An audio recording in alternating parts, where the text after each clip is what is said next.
some struggles with access to the members of the work sites. At one point, Jack Rutherford forced me to leave the school on holidays.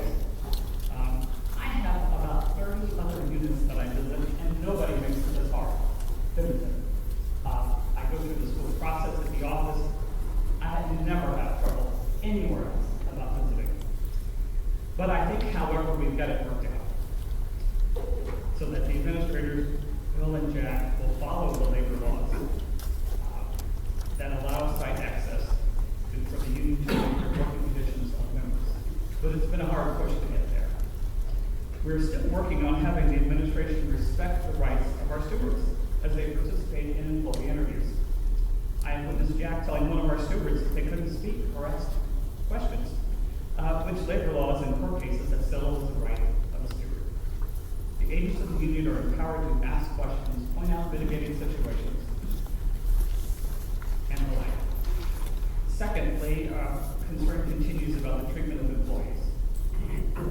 Our members have been disciplined and currently being disciplined in arbitrary and we feel capricious manners.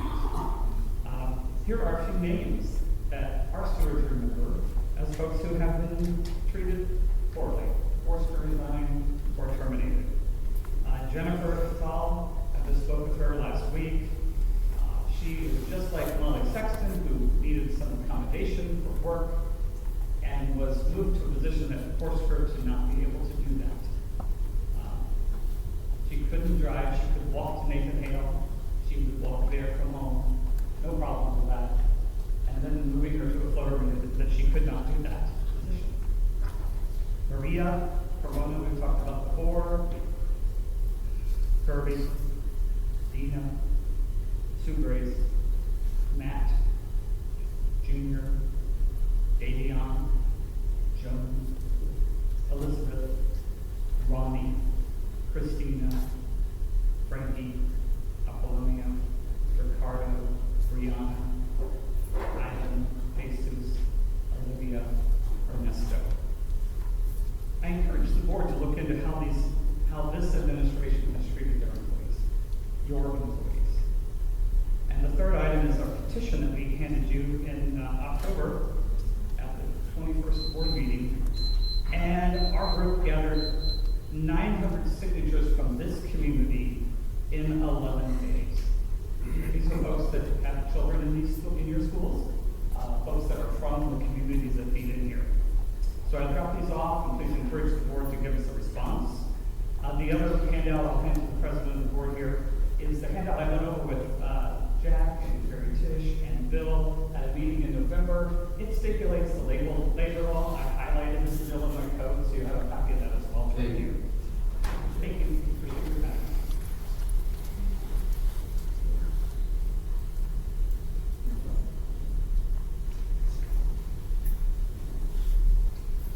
Okay, at this time, I do not have any additional public comment to sign up, so we will move on to board member comments. Are there any comments from members of the board?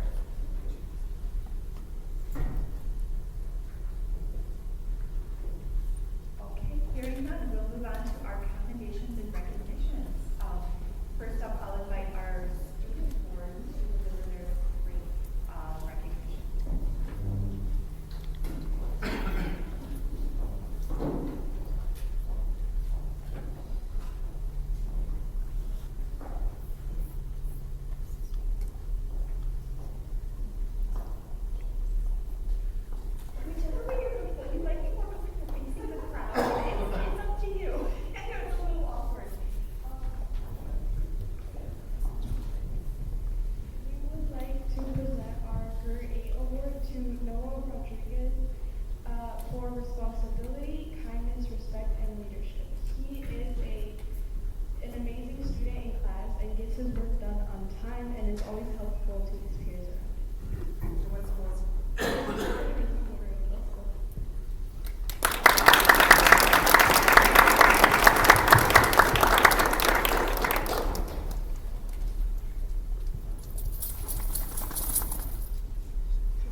the Great Award from Kerr Middle School. Again, showing responsibility, kindness, respect, and leadership.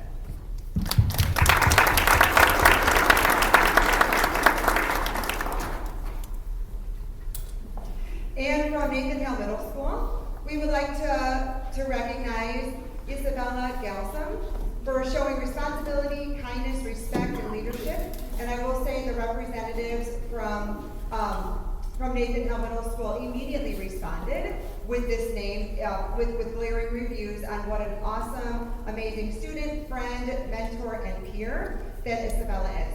So we appreciate it.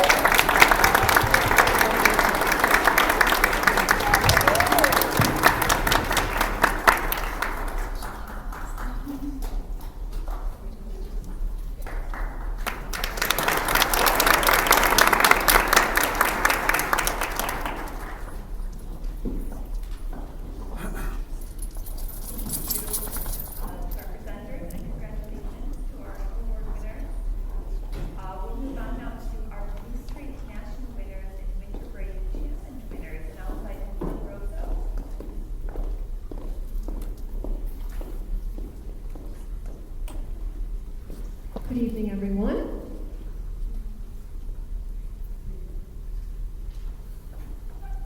We are thrilled to share some inspiring news from our after-school math program, Heroes. Blue Streak, the adaptive edugaming program we use to sharpen math fluency, recently crowned its national champion for December. Veterans Memorial Middle School took home the prestigious Blue Streak monthly trophy, outperforming schools across the entire United States. The contest measures the highest average of equations mastered per student, spanning everything from basic addition to advanced fractions and decimals. Congratulations to program leader Ms. Latney and the Veterans Memorial Middle School Heroes with the highest average of mastered equations in the nation at 95.3 equations.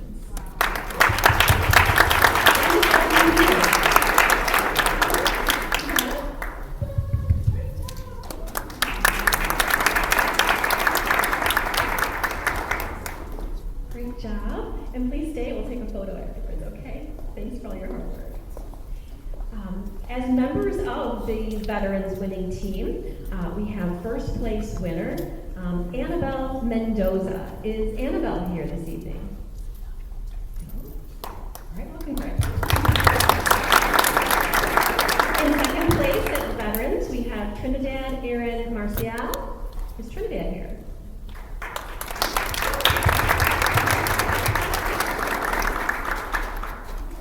Congratulations. Trophy's right that way.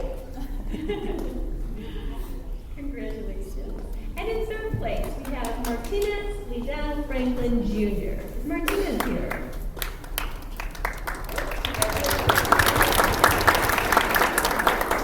All right. And in addition, we are happy to announce the winners of the Cook County School District 130 and Blue Streak Winter 2025 Challenge.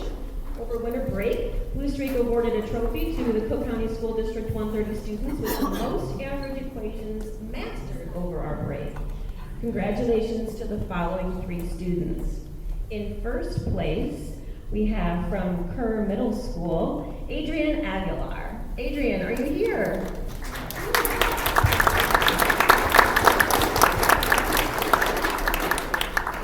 Congratulations to Adrian.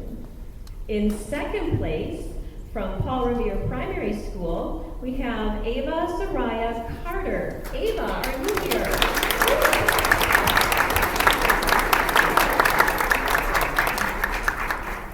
Ava's coming on down. Congratulations, Ava. And just stay right here. Photos, please.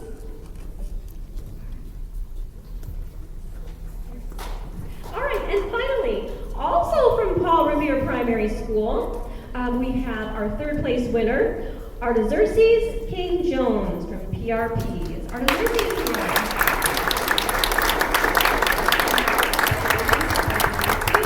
All right, and we can have all the winners up front here for a photo.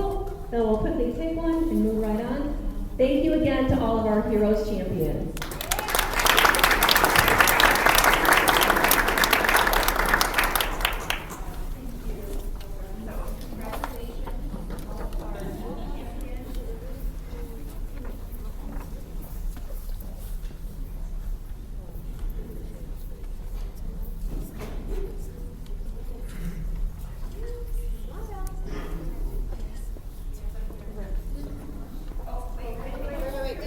So at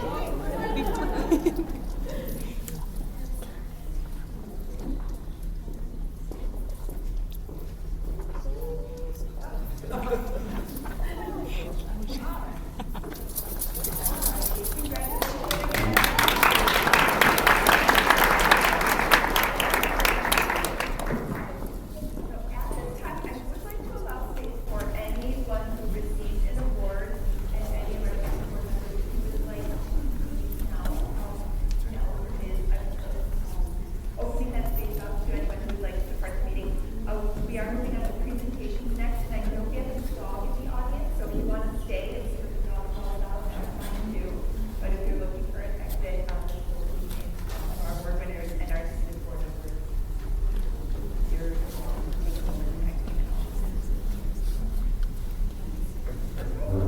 We will move on now to presentations. First up is George Washington School, and I'll invite Ms. Graver and Assistant Principal White. Oh, hello. It's up to you, wherever you're comfortable. Sorry. Okay. Good evening, welcome to George Washington.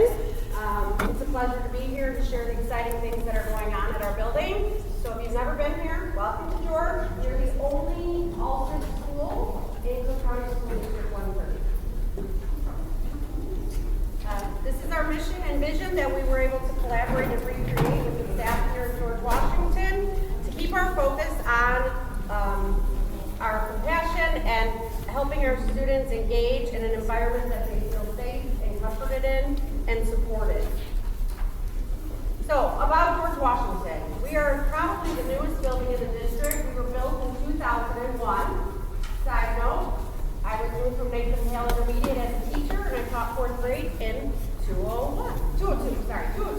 And there are still some original teachers that are still here from 24 years ago. So it's nice that I feel like I'm back home. So, and with an amazing staff.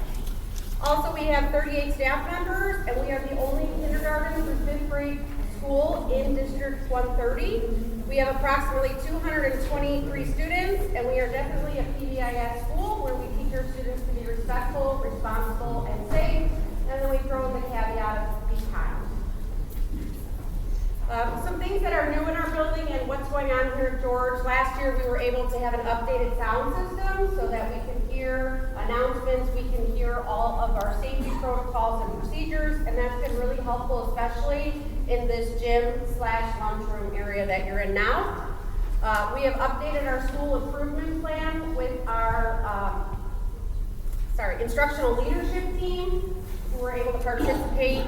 And we've all implemented calming corners for our students that just need sometimes a timeout. They don't need to leave the classroom. Sometimes they just need to go chill out for a few minutes and rejoin the group for regulation. And we do working on strengthening our PBIS. Every day we start our morning with a morning meeting where we have responsive classrooms to our students' needs that are positive and an inviting environment where we use Second Step to work on our social emotional learning. If you did enter through our main doors, you may have noticed those beautiful posters. We have a color crew here, which is really all about building community K through 5. Each color represents a characteristic, and then we have students working together K through 5, again, to build community and relationships within our school. We will have quarterly things, quarterly incentives, or quarterly celebrations that do involve our color crews, and Ms. Morsimo, who is on FMLA, brought it to us last year, and we luckily have Ms. Van Heel and Mrs. Nagel take over while she's out. Every child has a picture up there. They're all part of a team, and they know the team that they're on. So I'm thankful for that. We do have PBIS quarterly celebrations. Last semester, we did have a hot cocoa and a snowball fight in the gym with our fuzzy things, and the kids just absolutely loved it. We do have attendance incentives.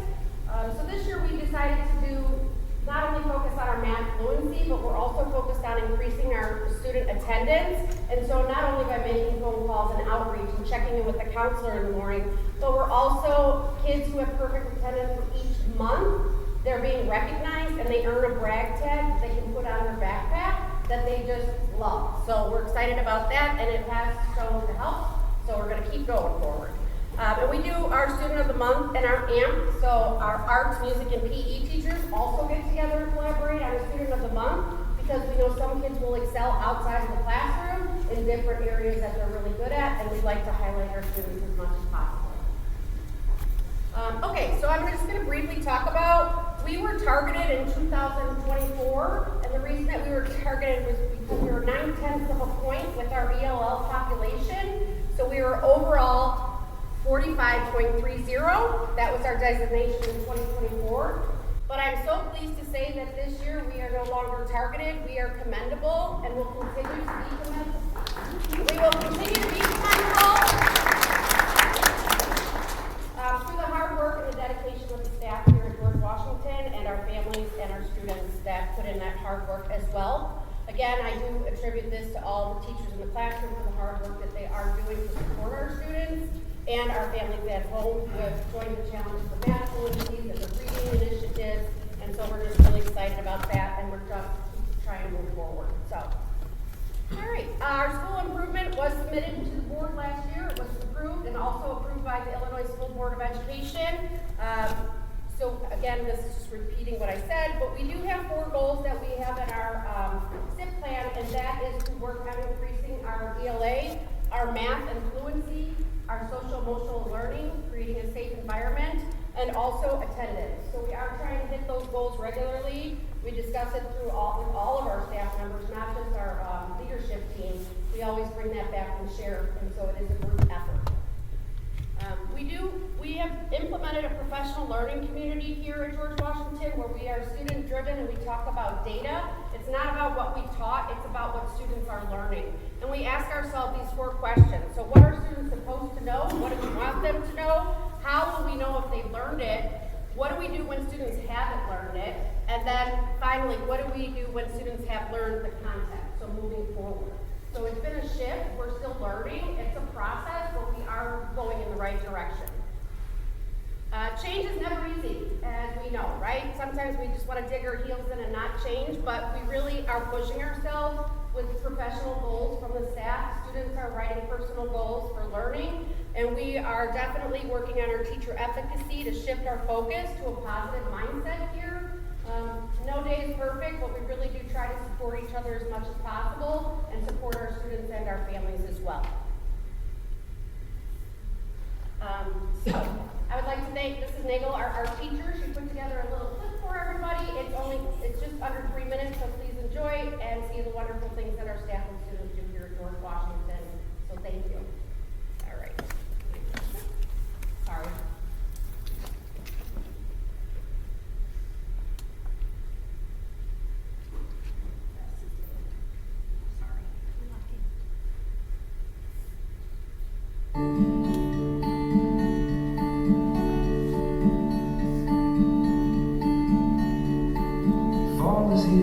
Hear the yell, back to school, ring the bell, brand new shoes, walking blues, climb the fence, books and pens. I can tell that we are gonna be friends. Yes, I can tell that we are gonna be friends. Walk with me, Susie Lee, through the park and by the tree. We can rest upon the ground and look at all the bugs we found. Safely walk to school without a sound.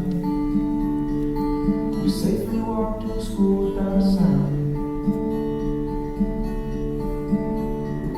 Well, here we are, no one else. We walk to school all by ourselves. There's dirt on our uniforms from chasing all the ants and worms.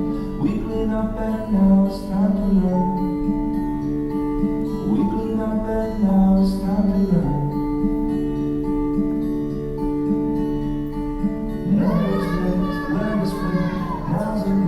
Show and tell, playtime we will throw the ball, then back to class, through the hall.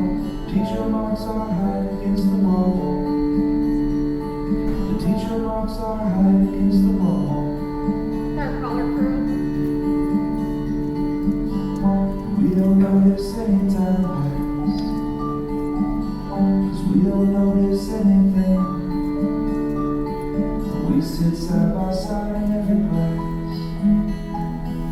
teacher thinks that I sound funny, but she likes it when you sing. Tonight I'll dream in my bed while silly thoughts run through my head of the bugs and alphabet. And when I wake tomorrow, I'll bet you and I will walk together again. 'Cause I can tell that we are gonna be friends. Yes, I can tell that we are gonna be friends.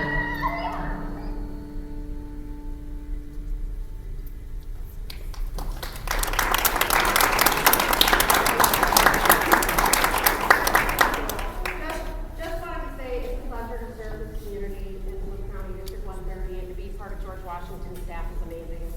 We definitely have rough days, but we try to have a positive climate here at George and try to lift each other up. So the kids are the best part of the day, so I hope you enjoy the videos and share some time with them. So, any questions? No? Okay, thank you. Have a great night.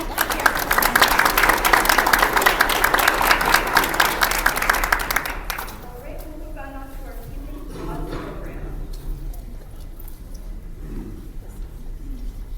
Good evening, board members. In early December, I had the opportunity to attend the symposium about Green District 201. Of all the presentations that I was able to get into, one in particular really struck me. Now, I'm not able to speak about this in great length or butcher it. So I invited the program director from 201U, Mr. Brian Johnson, to come speak on this. Good evening, everyone. My name is Brian Johnson. I'm Director of Finance for Creekwood East School District and also the coordinator of our Healing Pause Therapy Dog program. We're just here to talk you through our program and hopefully encourage you to consider, maybe getting a dog or two for your district. So first, our team. Biscuit is 7. He is a Boston Terrier. Snickers is 3. He is a Lab Pit Bull mix. And then Russell is 2. You're welcome to tell me what type of dog he is. Best guess is a Wheaton Terrier Poodle mix. All 3 of our dogs came through a program in Brevard County, Florida called the Paws and Stripes Therapy Dog College, where the dogs live in a prison. They're trained by inmates. The inmates get certifications to allow them, when they're released, to have some credentials to get a job at PetSmart, dog grooming, things like that. The dogs that don't necessarily make it to the therapy dog level, they work with a no-kill shelter. Those dogs then go to the shelter to be adopted out. So it's a win-win all around. And we'll get into a little bit more of the logistics there as we go. So our program started with Gracie, the principal of our alternative school. Just thought, these kids go through some rough things. Maybe he'll bring his dog in and it'll help out with the students. And it was such a resounding success. Our head of safety and security at the time heard of the Paws and Stripes program, looked into it. So our program, the Healing Paws, officially started in 2020. 2 gentlemen went down to Florida, went to a week-long class there, came back with those dogs. Biscuit, who you saw on the prior slide, was one of those. The other dog has since left the districts, which we'll explain that in a little bit as well. But since 2020, the dogs have been back. The timing of that was pretty great. Biscuit and Lucy had an opportunity to acclimate to the buildings, and then in March of 2021, when the pandemic, we were allowed to have students back in class. They were able to come back and have the dogs there for a little extra support as everyone kind of navigated what a new normal looked like. So the timing of it couldn't have been better for our district. And again, I mentioned Brevard County, Florida. It's a nonprofit program. The only expense for the dog is a $100 fee to transfer the paperwork of ownership from the sheriff's office to the new owner. So, as I mentioned, they work with a no-kill shelter. The dogs are trained by inmates, and that was a very surreal experience. As you can see, these gentlemen are dressed like the Hamburglar, which is a little peculiar. But other than that, we just interacted with them. They were guys who did a great job training some great dogs, and We just talked about the training, how it was going, got to know them a little bit. They got to hear that Russell was coming home to a family with kids, and it was such a great thing, and they got to watch him graduate, and you could tell what that meant to them. So like I said, other than our expenses going to Florida and that $100, the dogs were provided at no cost. There are other means. We have people that have gone through and got their dogs trained independently at their own personal expense to go through the American Kennel Club training program. So there are other options. This is just something that has worked for us, and we've had great success with the dogs from this program. So certifications and training, all the dogs receive their Canine Good Citizenship, and all our dogs also receive the Good Citizen Advance designations, which are pretty similar.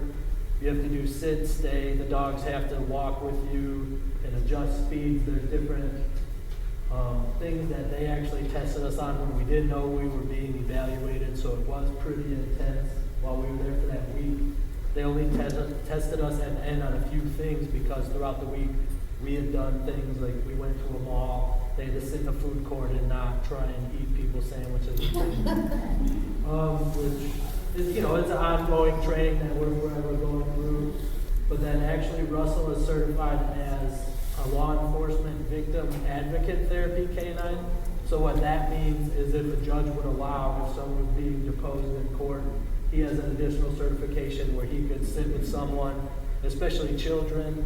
It's really a great occasion when someone's being deposed, especially a child. So if it was allowable, he could either be with them while they're being questioned or meet them before and after, just so they had that extra love from the dog to help ease them through that traumatic experience.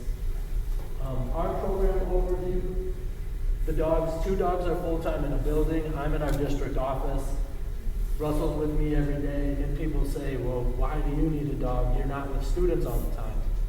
One, I'm the only one not tied to a building, so I can get out and move a little more to the buildings that don't have dogs. And also, as you may have seen in the crowd, staff also benefit from this, and it's not just for students, and that's something that people tend to forget when thinking about a school. The staff benefit as well, and it just adds that little extra something. And again, it's just, I'm tied to my desk doing spreadsheets and accounting. Now I'm out in the buildings, people know me as more than the guy who sends them their W-2s once a year. So it's helped me to be part of the bigger community as well, which has been great. So the benefits of therapy dogs, just reducing stress and anxiety. It just adds that little extra something. Decreases emotional trauma, increases student empathy and compassion, decreases retaliatory violence, which we've seen at our high school, where now the deans, they can use the dogs to help talk with kids and kind of break that tension if there are things that people are upsetting each other over. Improve self-esteem and academic success, which we'll get into in a minute, some of the things we've done. It provides opportunities to develop positive relationships, where again, you've got a dean of students historically might only talk to the kids who are having some issues, where now they're talking to students not because of those issues, because they just want to come and pet the dog. And it's just, again, it's a win-win all around. So, in the life of a therapy dog, this is pretty much it. Russell's gonna lay by me, or we don't have students in our office, everyone's comfortable. He just kind of wanders around, he'll go and visit people. He's kind of the Walmart greeter at the front door. Security yells at him sometimes because he's trying to jump up while people are trying to get in. But again, we have those positive reinforcement events, or things happen that are negative, we can respond to those as well, which, I mean, that's really where these dogs can add some great value. And then community events, we've done partnerships with police and fire department for safety incentives and things, and coloring contests where students get to ride in a fire truck to school with the dogs, and we've done some cool things there as well. So student incentive programs, Snickers is based in our middle school. They have their PBIS good behavior dollars. Students can cash in and have a snack with Snickers. Or we've done Reading with Russell, where students can read to Russell, or Russell and I can read a story to them, and it's just, again, a nice thing. We talked about attendance programs, and you get your brag tag. we've got little trinkets from the dogs for those kids, maybe that, oh, you've been in school all week and that's been the first time this year. You could come see the dog and get a little coin from him or a coloring page. We've done coloring contests in the buildings. And again, some of the community partnerships, I mentioned the fire prevention week and things, and then we have worked with other districts where they've had, tragic events with students and things. Our superintendent's great with letting us go help out those in, neighboring communities as well. And again, I mentioned what these dogs can do. I've seen Russell lick tears off of a little girl's face and break that tension just enough where she'll now listen to a counselor to go get her the help that she needed. And there's countless stories like that. I try not to get emotional about it, but it's hard because I can't speak enough what a great program this is. So again, some of the questions, more of the logistics, where do districts get the dogs? I mentioned the Paws and Stripes program in Florida. I couldn't recommend that enough. They're great there. It is an intense program. You are going to be in a prison for the week, but you learn a lot. You meet a lot of great people, and it's all in. Where day one, like, here's your dog, take them to your hotel room with you, and it's sink or swim, and they do a lot to support you. So what the program costs, that's really up to the district. We do have a small expense reimbursement stipend for handlers. I do receive an additional stipend as the program coordinator, but that's up to you. It started kind of as a voluntary basis. The district covered the expenses to be in Florida for the week to get the dog, and then it's kind of evolved as we went. What do we do with students and staff who are afraid of dogs? Part of our registration process, because we have the dogs, is making sure parents are comfortable. And then there's just a list. You ask the teachers when you go into a building. Allergies, again, you just kind of coordinate with the building, and you're as respectful as you can be. There's going to be people who are afraid, and all of our dogs have crates in the office where they're based. We'll go put them in our office. They can go in the crate if they need to. The dogs are insured through just our general insurance umbrella policy. We did work with attorneys to develop handbooks and policies and procedures before we rolled out the program, just to make sure everyone was on the same page and we were covered there. So who owns the dogs? That's where it gets a little tricky. Russell is my dog. Russell is not Crete-Monee School District's dog. And we've had staff that got dogs that then went on to a different role. The dog leaves with that staff member. So that's hard. Our goal is to have a dog in each building, but it's a forever moving target, because if I move on, we just lost 1/3 of our current team. So we're always trying to expand and get people more involved, and it's hard to get people who are willing to do it, because it's fun and it's great, but it's an extra level to your day that does get a little complicated at times. So what are the steps for you to start your program? Step 1, showing up to a presentation. Step 2, inviting someone here. I'm happy to talk you through it, get you in touch with the people that we've worked with, or I've also just talked to other therapy dog groups regionally and gotten some great feedback there. It's a great community. Everyone's going to be willing to help you, because everyone wants to see this type of program expand and improve. So with that, if anyone has any questions, I'm happy to. I've got cards if you want to take some time and email me down the line. Again, we're happy to help any way we can. So thank you for having us. We really appreciate it.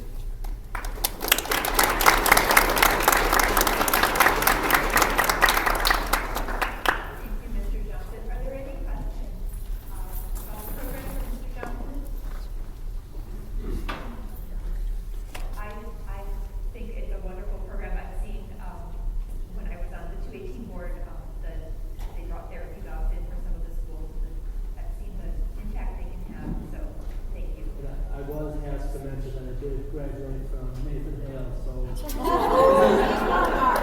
a little special for us to come back and try and get this going in a community that helped bring us to where we are today. So thank you.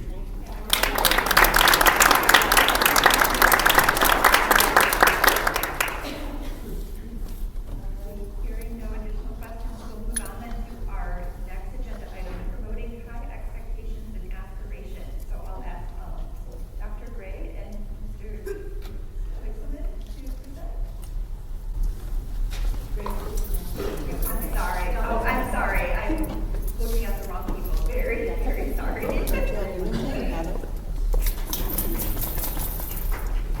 we have to follow the dog.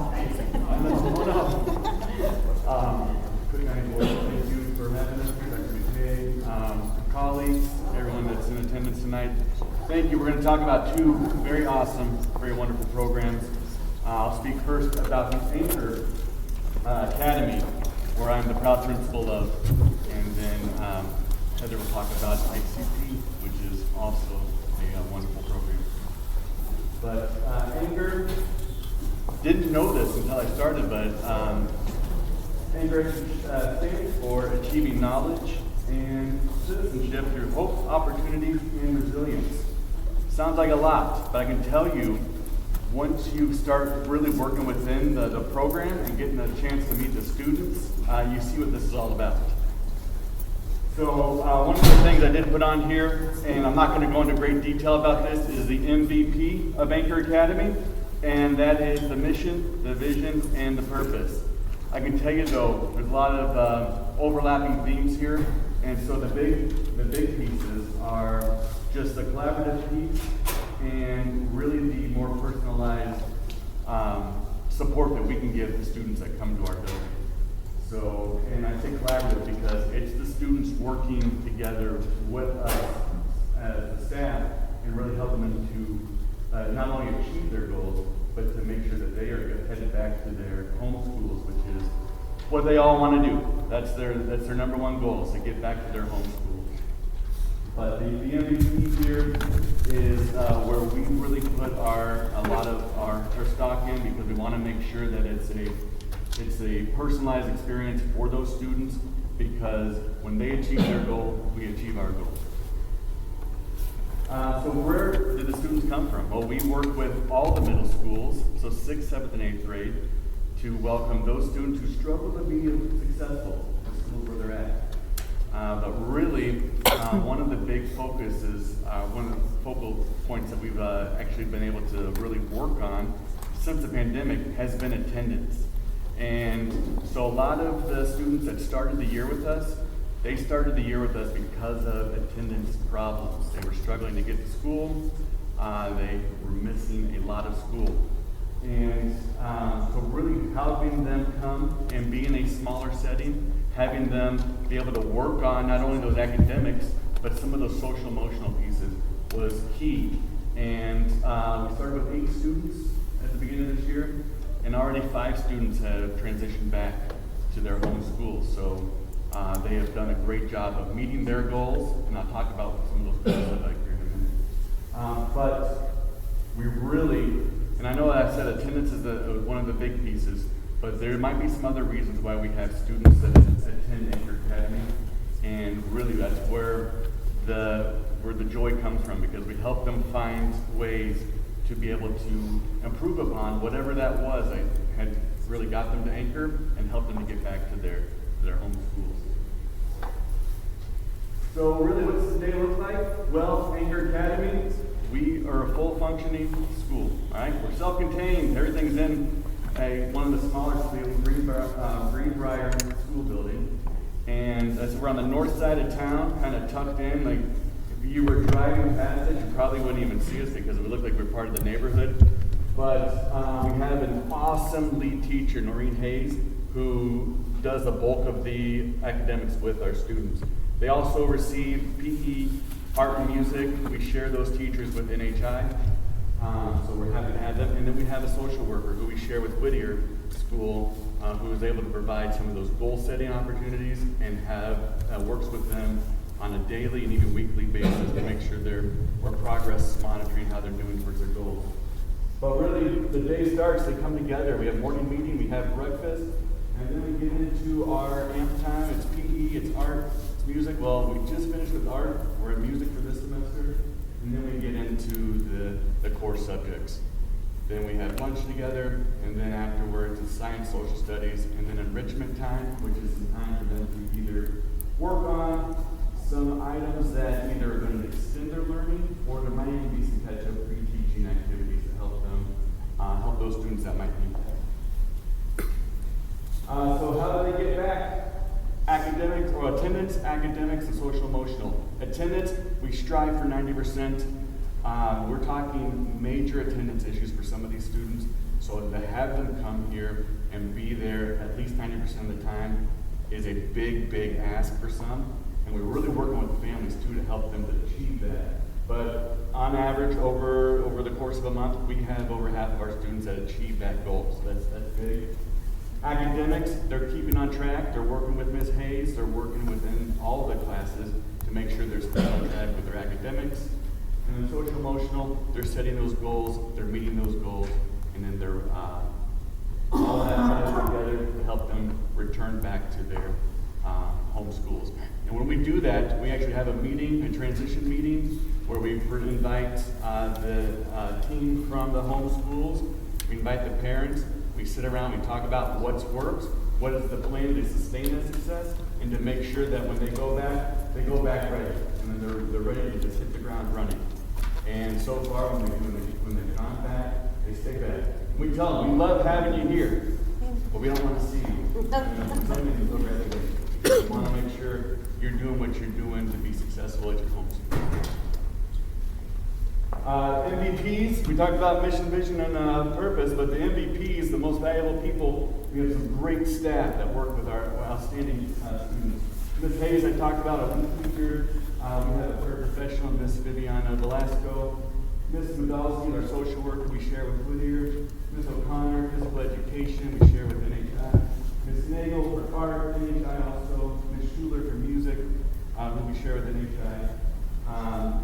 Ms. Patty is our secretary and the absolute glue and make sure the building's standing and everything's moving forward.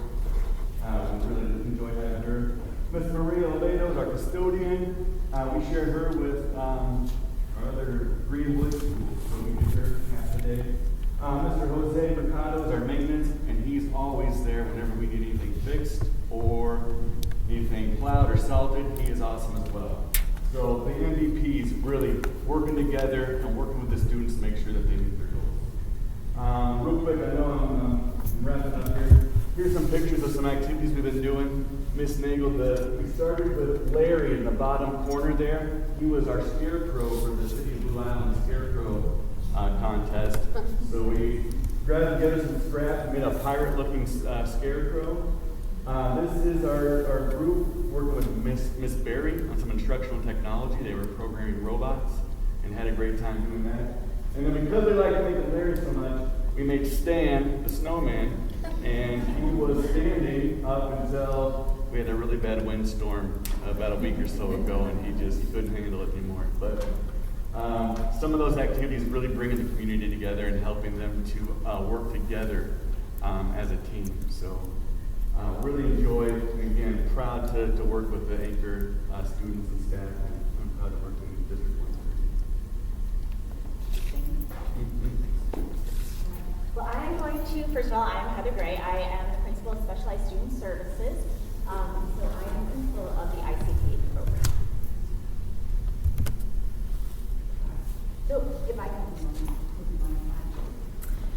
so as many of you know this program, though, this is the Intensive Communications Program, which is what ICT is. We're designed to support students with autism or I should say, significant cognitive disabilities.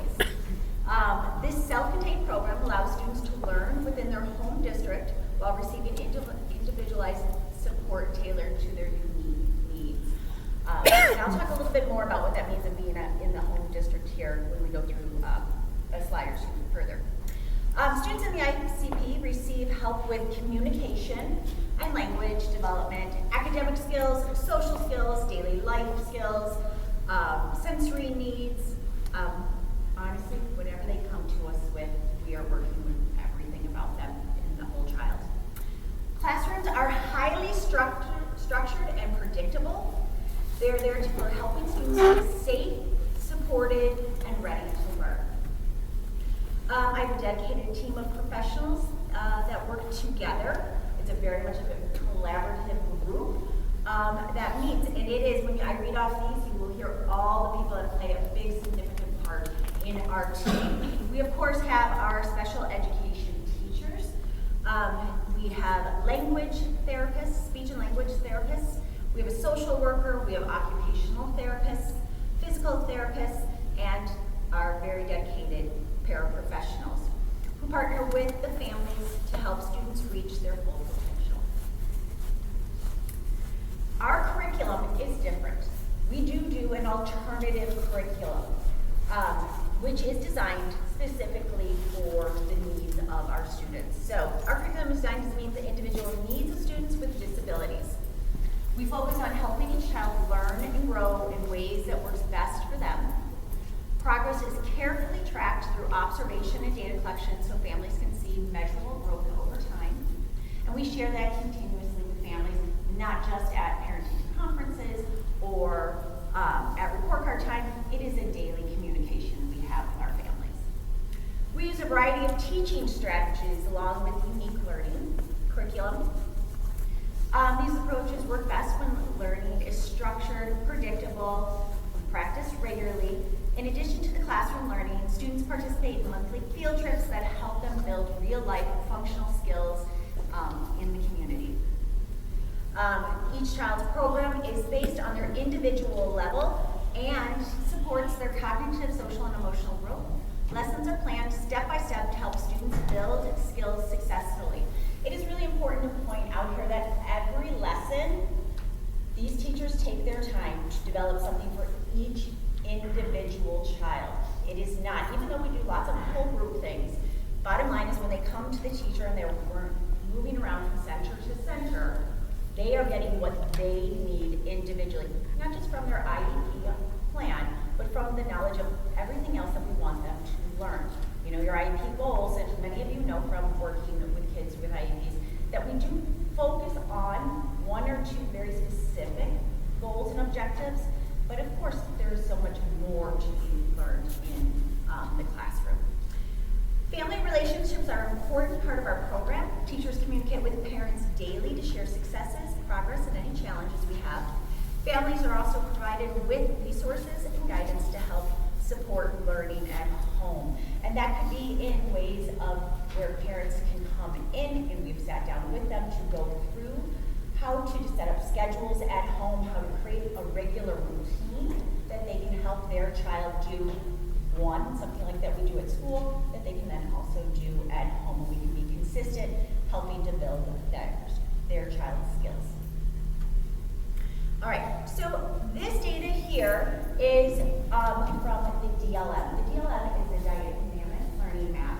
It is the alternative assessment for IAR, which is what every student in the state of Illinois takes, but there is an alternative, and it is very specific for children that have a cognitive impairment, but they also have an adaptive impairment. They have communication, they have a deficit in communication, they have a deficit possibly in self-care, in life skills.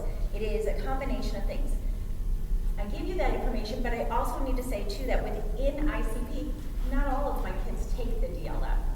The state is very particular about who qualifies for this alternative assessment. And so we do have to kind of check our boxes too to make sure that even though a child may need a lot of support coming from our program, they still may be very capable of participating in the IAR. So we do have kind of a combination of kids that take one or the other course. It also begins in 3rd grade, excuse me, that this past year, in the spring of 2025, there were throughout the district, meaning that ICP and kids that are in outplacement programs, Easter Seals, ELUM, DLP, are part of this proficiency. Because even though we place children out because they need another level of support, they are still our students. And we still do all their IEP meetings. We check in on them regularly. We are still part of their life. They are still part of ours. And some of those kids, we do hope come back to us after they've spent some time getting maybe some more significant support.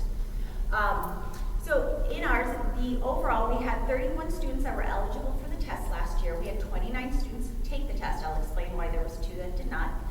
13 students were from ICP and 1 student was from CrossCat. The reason that I put in there that there were 31 students eligible for the test and only 29 took it is because the DLM is a test that runs from March to May. So it is a lot of small subtests, and some of our kids, and it was two particular that were part of an outplacement program, there may have been a medical issue that came up that didn't allow them to participate in the test. There's also, I know one of the kids did transfer, but they were still with us during the beginnings of that. So hence why that number is still there with us. The next part of this data though shows that our kids, I broke it down into just at our home school, and I'm coming back to what I said before about that we place kids out, but being able to have this program, the ICP program here in-house, is that we are able to service them at their, we'll say it's their home school, even though we feed off of every single school in the district. So we have kids from PERC, we have kids from PRP and PRI. Every school is represented over at the Hale campus for our program. So our kids, if we are just looking at what we're doing in-house and who I can see on a daily basis, we are moving up in our proficiency. So out of those 13 kids, our ELA was at 14.3% for proficiency, our math was at 21.4%, and our science was at 16.7%. So our overall proficiency was 17.6%. What I also want to share with you about that too is with the DLM testing, it is, like I said, it goes from March till May. It is a lot of small little sub-tests, and it is students participated in the way that they can access the test. So, as you all well know, when you take a test, it's usually nowadays, you sit in front of a computer, the child reads it to themselves, they answer and select the choice.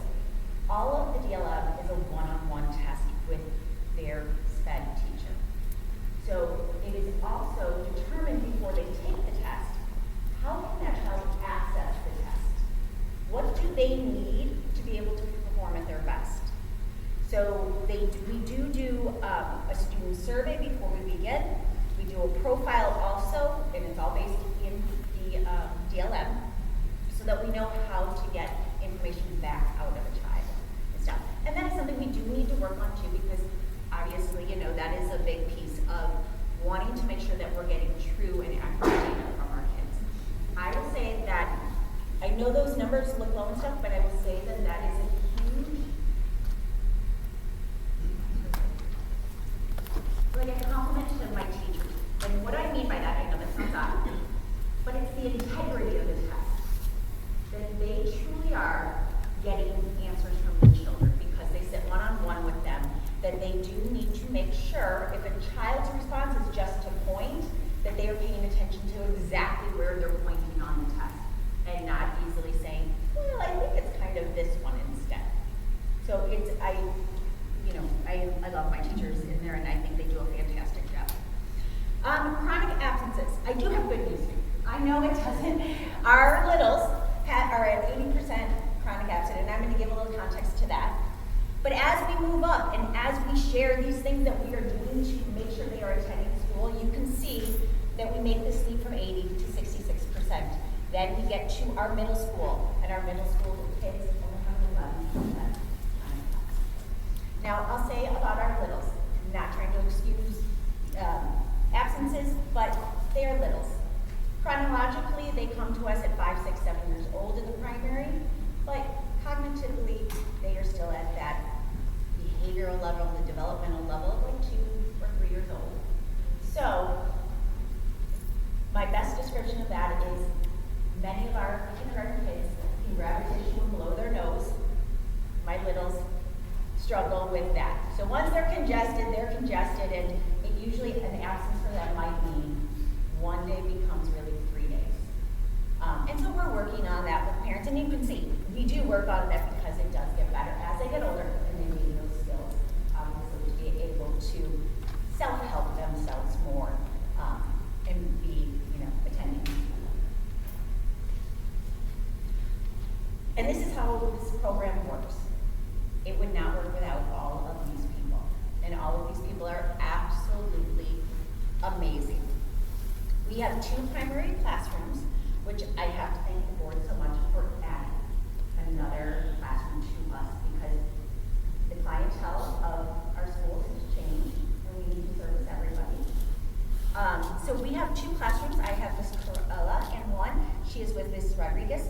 Mr. Gillette and Ms. Carpenter.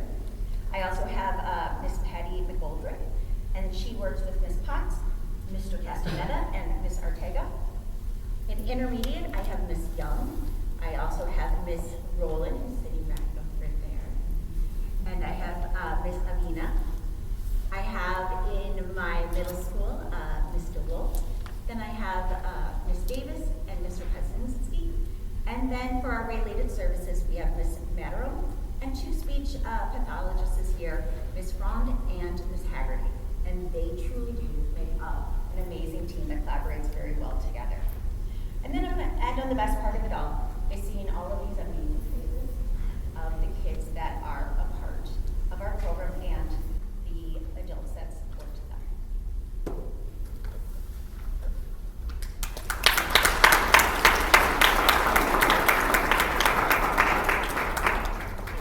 Thank you so much. Are there any questions from the board?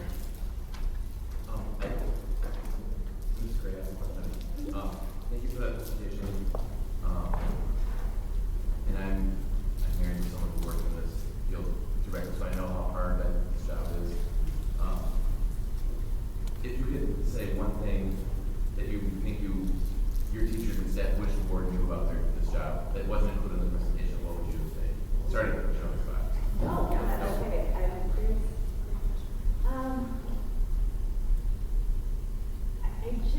It kind of there's multiple things I honestly think that but I think you all know too. It's one of those that's always remembering how hard everybody works all the time. And especially in this program, when I said we individualize things every single day for every single child, that's a lot of work, it's a lot of time, and your prep time goes way too quick. Especially when you are making books and you are making the text system that goes with it, the icons that go and the visuals that go with it. That's a lot of work. And it may not be critical thinking work in regards of cutting and pasting, laminating and velcroing and everything like that. It does take up a lot of time. I made a lot of those. Yeah. But it's that, and then it's really what I want you to know about them. This is not, I'm a little different than your question, is all of the people that I talked about, and I mean every single person on that board, are so amazing at being creative of how they think about the children, what they learn from the kids, and then how they turn around, take those interests and so forth, and come up with a new activity that engages the kids. And I know I pointed out, I can see her, Ms. Rowland right here. She and the intermediate team, so Ms. Young, Ms. Rowland, Ms. Arena, they just recently before break had a Polar Express. And that was a lot of creativity from Ms. Rowland right there. And it was a hit, and we used it for all of our kids in the program. But it was a lot of work, but it was creative, and it really engaged all our children.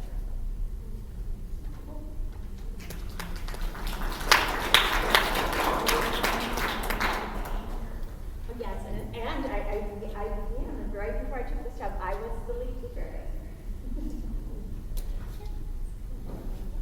Oh, thanks. All right, thank you. Thank you.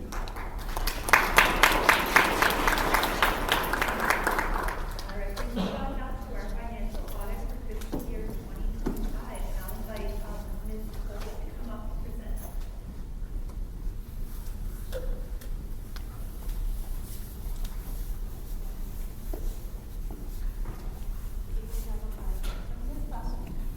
Something new for you guys this year. I'd like to thank the board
bond report. You're gonna see an independence audit report.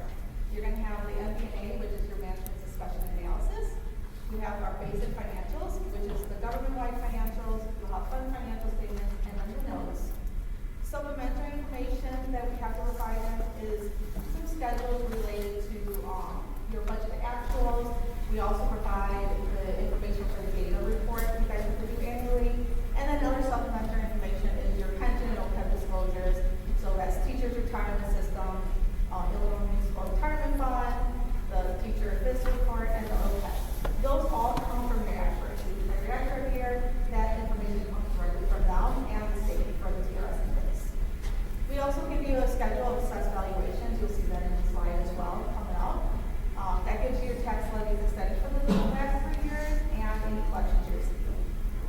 In addition, your debt disclosures. Those are your detailed results. So results from this up here. We had audited the modified cash basis financial statement of the governmental activities in each major fund. We had an unmodified opinion. What an unmodified opinion means, this is a clean opinion. That means no issues during the audit. It's the best opinion we did. Is it? Sorry.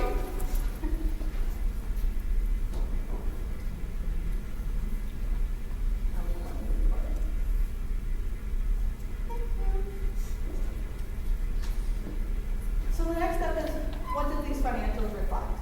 So revenues this year for all funds. You have property taxes that came in at 31 million, evidence-based funding that comes from the state, that was 24 million. Your restricted federal aid, this is all your federal grants that come through ISB and Healthcare and Family Services, that came in at 12 million. Contributions to TRS and this is what we consider on-behalf payments. We are required as auditors to include that state retirement contribution in the financials. Comes directly from them, we have to reflect it there. So that came in at 11 million.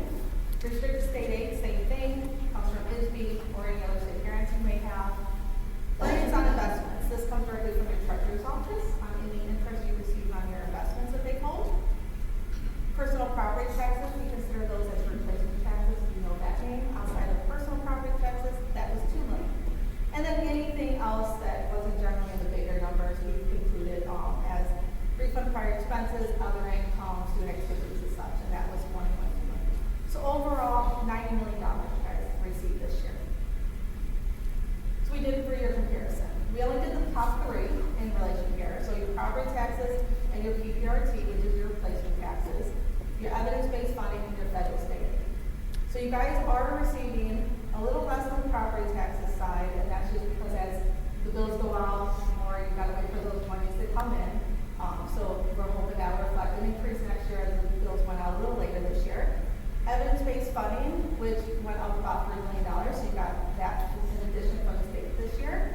And then federal and state aid also went up about $3 million, and that's because your ESSER funding, you receive more in your ESSER funding. So expenditures, where are we spending? Instruction came in at $38 million. Support, $34 million. Non-program charges, this is like special ed tuition and things like that. That came in at $4 million. Capital outlay came in at $3 million. Your debt service is your payments directly for your bonds, so bond principal and interest, and any lease payments related to copiers, things like that, run through the debt service. And then community services came in at $600,000. So expenditures came in at $84 million this year. So as you're seeing, revenue came in at 90, your expenses came in at 84, so you brought more in than what you were spending.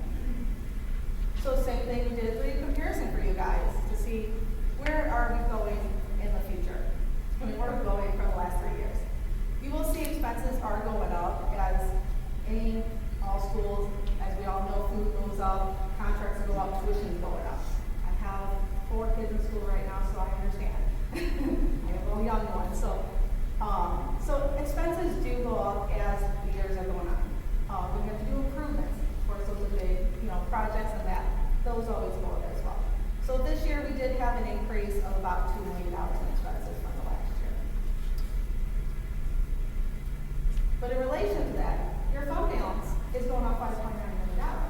So even though you're bringing in your revenue and you're having expenses, and we know the expenses look like they increased for the last year, your fund balance is actually going up $5.9 million. So you'll see your fund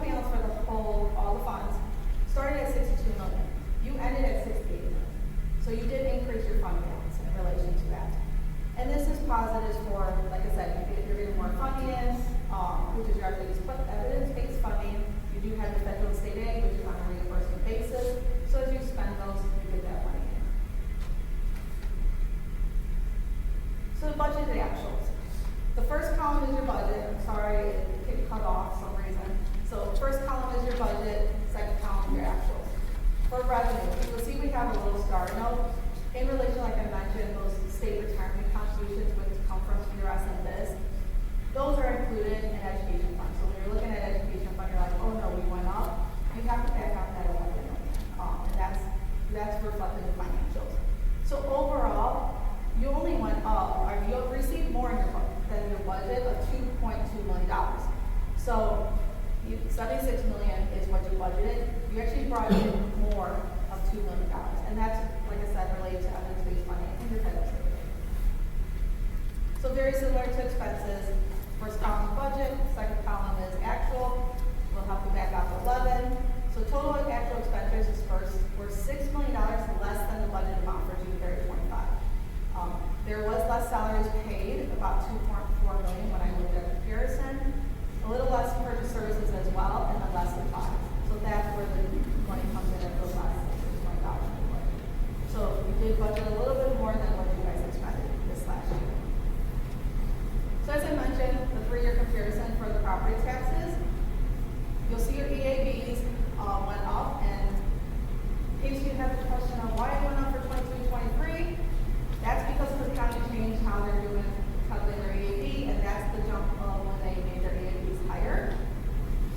You also see your tax rates in relation to how they do those calculations. When your EAB goes up, sometimes your tax rates might go down a little. And then extended tax levy is what we are hoping to receive as if all residents pay their property taxes. So when you look at 2024, that's the current levy that we're receiving in revenue for this last audit period. We extended 33 million. We so far got 17 million in just for that levy specifically.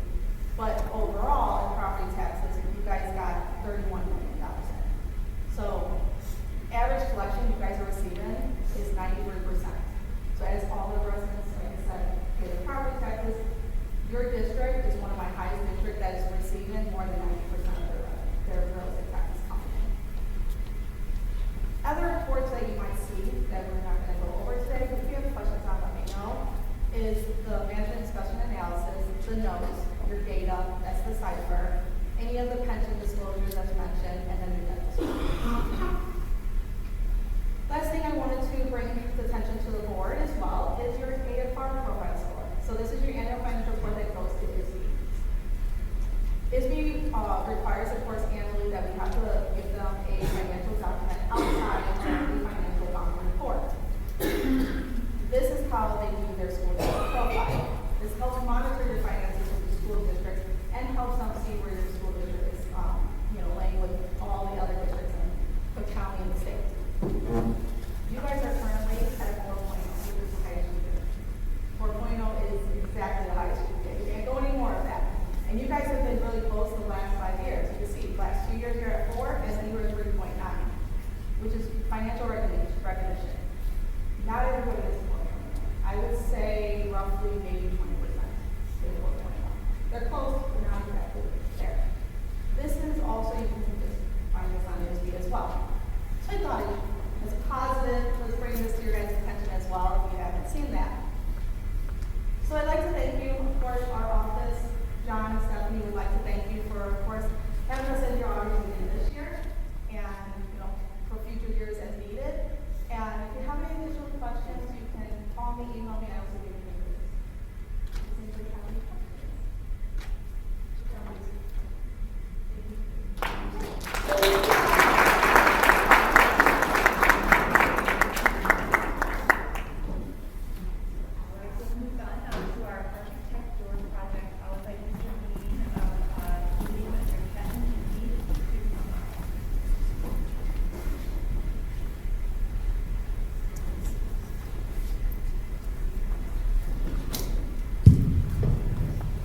Good evening. While they get set up, I'll just give everybody here a brief overview.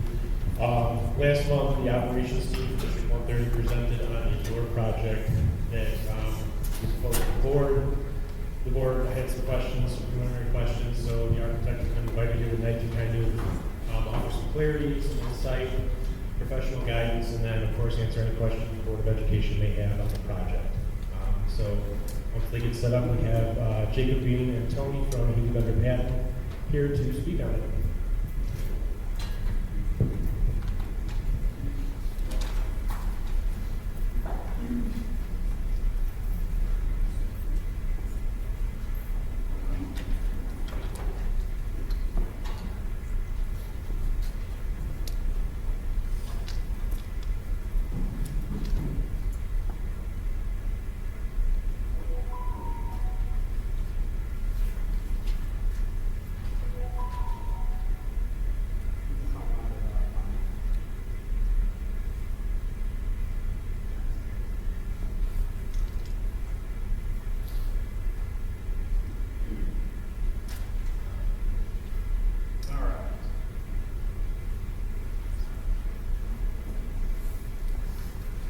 Well, thank you, good evening, board and District 130 community. I'm going to review the door remedial work here for the evening.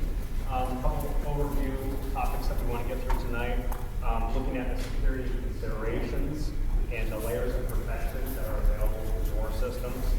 Example conditions that you have in the buildings here throughout the district and our initial recommendations. Our ongoing master planning effort, which has been ongoing for several months and is slated for completion late summer, early fall 2026. Some suggestions on prioritization, because there are a lot of doors throughout the district. So looking at high level about where we would organize the priorities and then construction cost estimates as well. So when we talk about security considerations for doors and layers of protection, it's more than just the doors when we look at security comprehensively. It's camera systems, it's access controls. It goes outside the building for people that are getting access to the street. There's an organization that, as architects, we all look to. The organization is called Partner Alliance for Safer Schools, PASS, as the acronym. They published this diagram, which is kind of intriguing because it shows you that the layers of security can start from the outside and they gravitate towards the inside. Number one is district-wide, and that's more process, might be priorities that the district or the board sets for how to address security from a high level. And then we get into the property perimeter, which starts at the street for access control onto the site.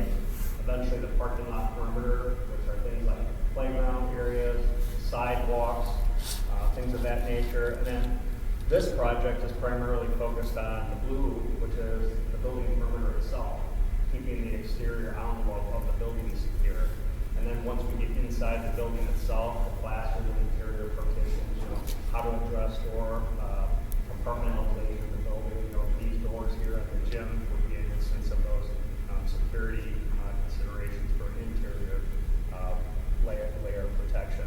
So again, building perimeter, it focuses on exterior doors and windows, and the key is making sure that these doors and those systems, the access controls, the camera systems, work in conjunction with the building perimeter details. There are many layers of protection, and I think what we want to make sure we don't get caught up on is just thinking it's just doors, but it's more than doors, as I just mentioned. Number one, we have doors, but when you think about a door, they often have side lights through them, so the pane of glass that might be next to the door, the transoms, which are up above the door itself, which starts to fall a little lower on the priority scale. So when we think about security, it's generally from the ground floor level up to about 7 foot in height. Something that somebody can get through a door. When you get up to a transom level 7, 8 foot high, it's less of a concern because it would take time to get up to that level. So we also have windows themselves.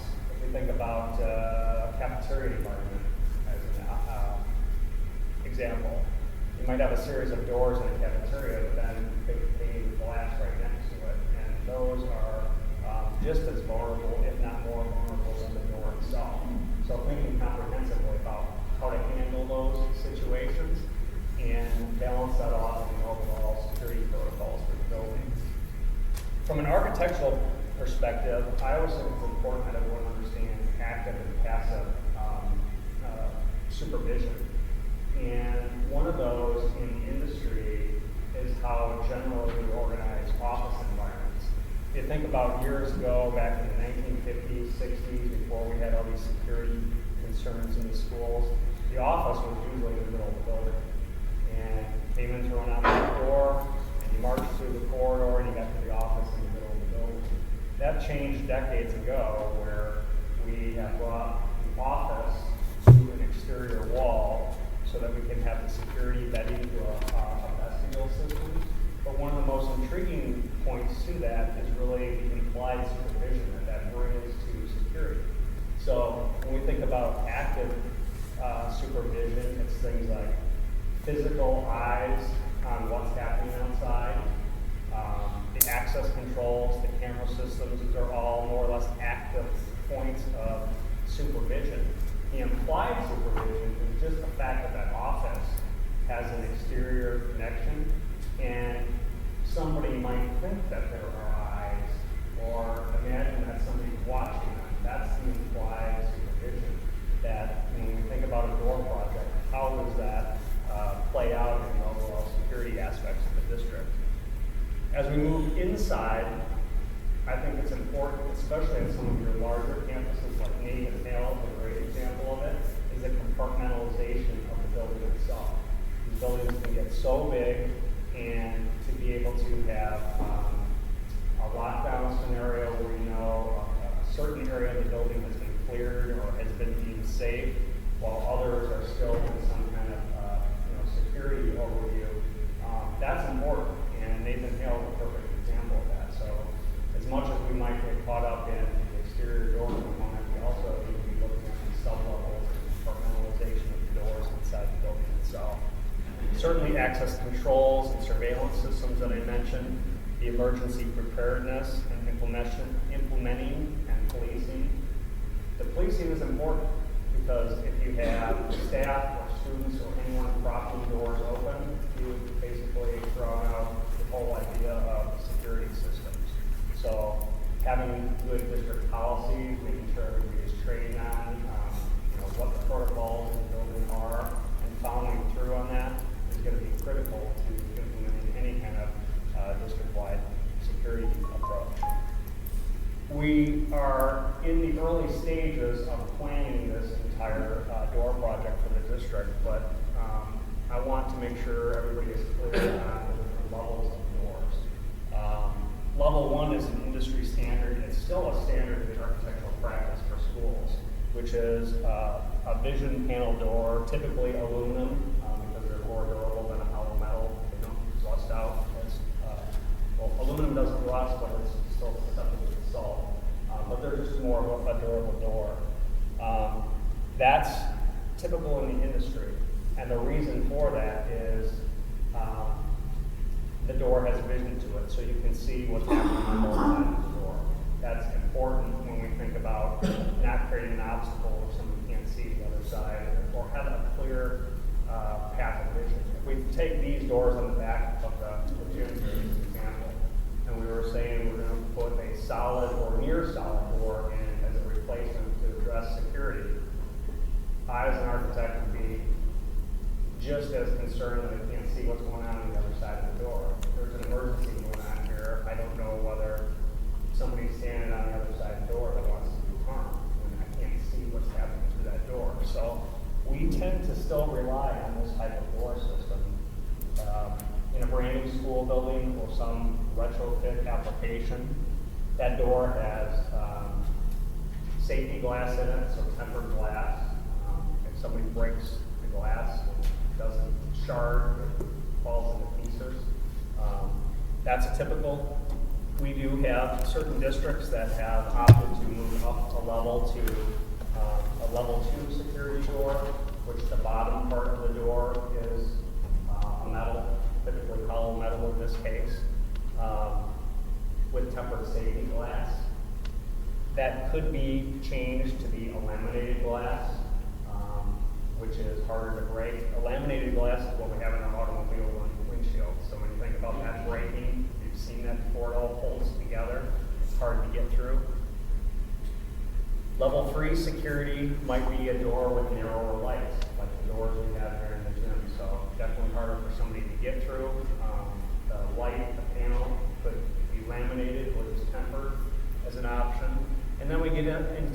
like level 4, there's doors beyond this, but they tend to fall into a prison type door, but level 4 security in a school environment might be something that is bulletproof, or in today's day and age, where we use it more often, is in a storm shelter. So schools, as of 2015, have been required to provide, new schools or significant renovation projects are required to have storm shelters where a flying 2x4 going at a certain mile per hour can't impale the door and come through.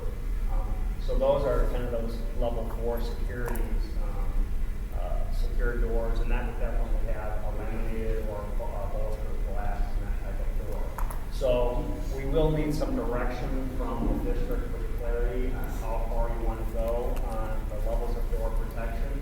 And the other thought process we can have balanced with this is not every door needs to be treated the same. There might be certain doors that want to be a certain way, but other doors in the building that go in a different direction. So I think this is just helpful to talk about the types of doors and make sure everybody understands the levels that we available in the district.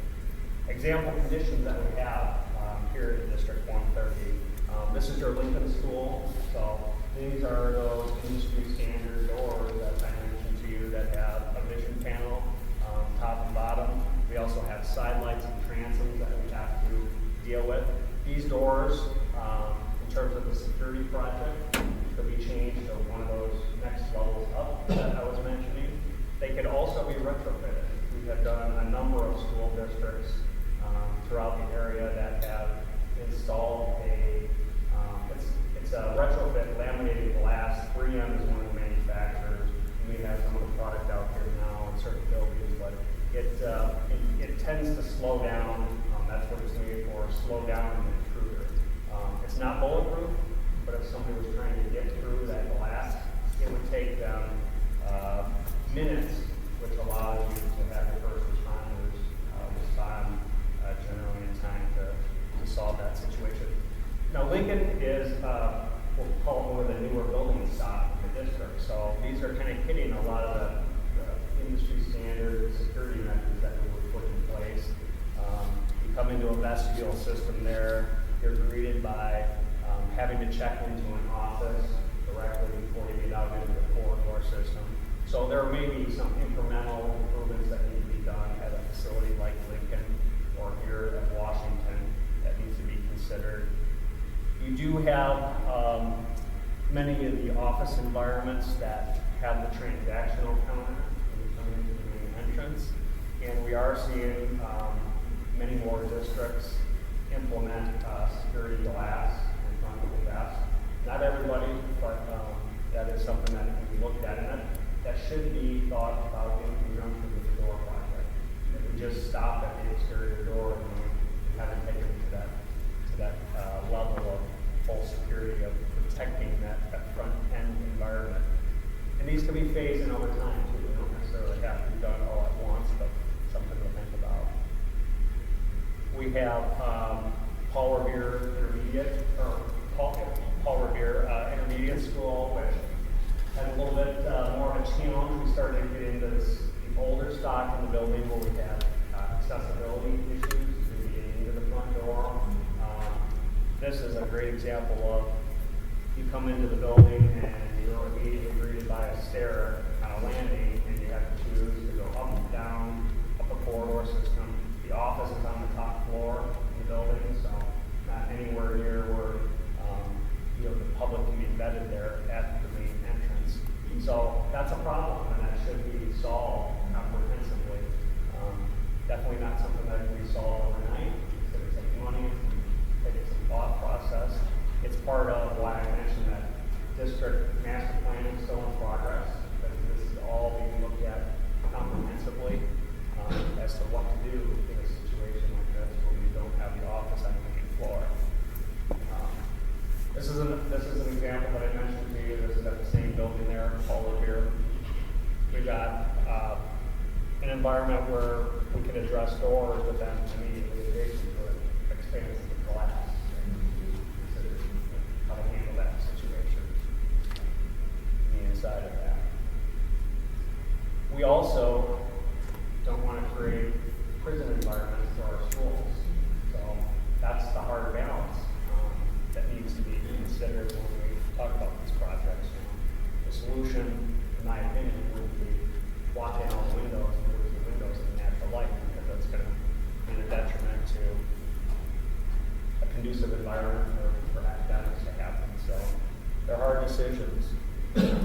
is at Veterans Memorial, so you have your big expanse of glass there at Veterans, and you come into the vestibule, and then you're immediately into the corridor system of the building. The desk is on the other side of the wall.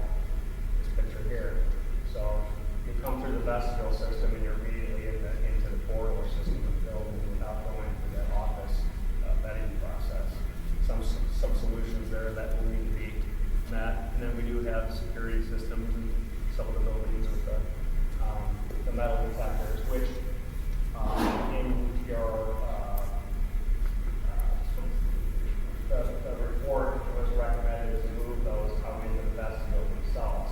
So you don't do the metal detection once you get into the building, into the corridor system. You move those out to the vestibule to the vetting before the person gets into the building itself.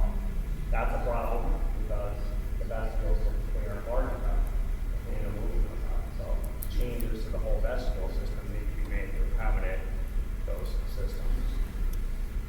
So initial recommendations from our end, we definitely need to make sure all the entries of the building are secure. It's going to take a multi-layer approach to do that. We need to have secure vestibules. We need to move to that trend at every one of the buildings that are going to be operated by the district.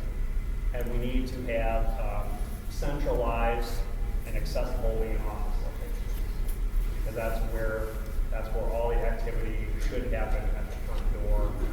Who's in the building? Why are they here? And they can check and they run their driver's license through the systems. All those things need to happen in the area that people can get to, and staff knows what's going on.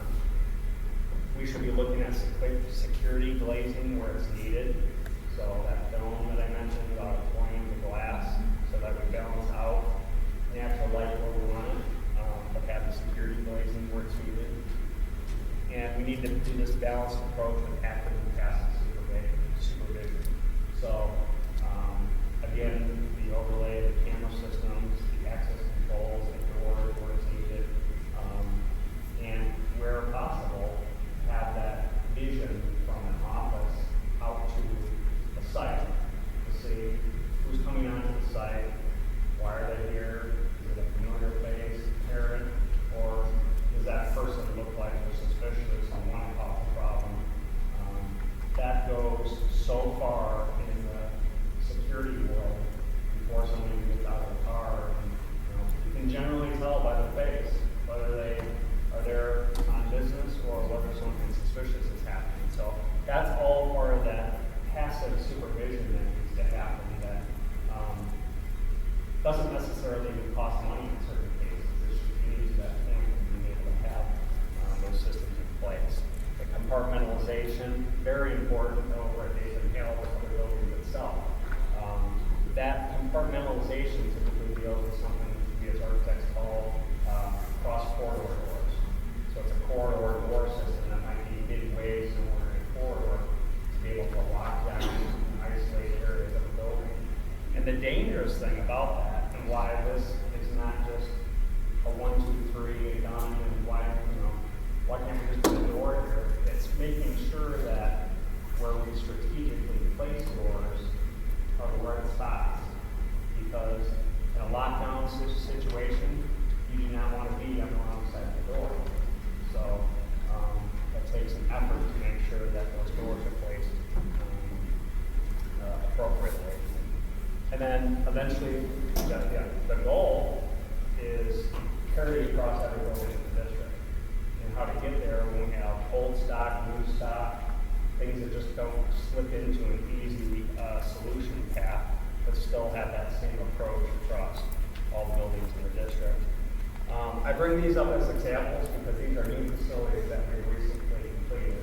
Everybody's a different case, different districts, and why they do things the way they do. This is Wallen Oaks Elementary School in Plainfield. You can see there's still a balance of a lot of glass on there, and this approach was that implied supervision. This is the office. This is the office waiting area. Eyes out to the sidewalk to see who's coming up to the front door, and is it a familiar face or not. These systems here all have that security glazing in place. Not bulletproof, but a security inside corridor system, you can see the amount of glass. You know, if I'm somebody out there trying to exit, if I'm panicking or in an emergency situation, I can see, you know, I can see all the way to the outside. I feel comfortable about moving out of the building at that point because I can see what's going on. I don't have a solid door in front of me. This is Limestone Middle School in Kankakee that we did a few years ago. I show you this as well because this is a night photo of it. This is the entire office area with the desk. And that's designed where you can see from the desk out that front area.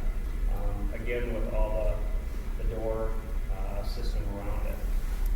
The office environment where we have clear vision from the office to see around through the cafeteria system and the glass in front of it. Again, I think what we have to do is balance the approach with security and what the district is trying to achieve. Because what I don't want to come to the district with is a solution that just is too heavy-handed on things. So that balance of making sure that, you know, we can still have inviting buildings, but balance the security component out as well. This is again a school that's only a few years old. All the security stuff is in place. This is a cafeteria environment. That wall is the film on glass.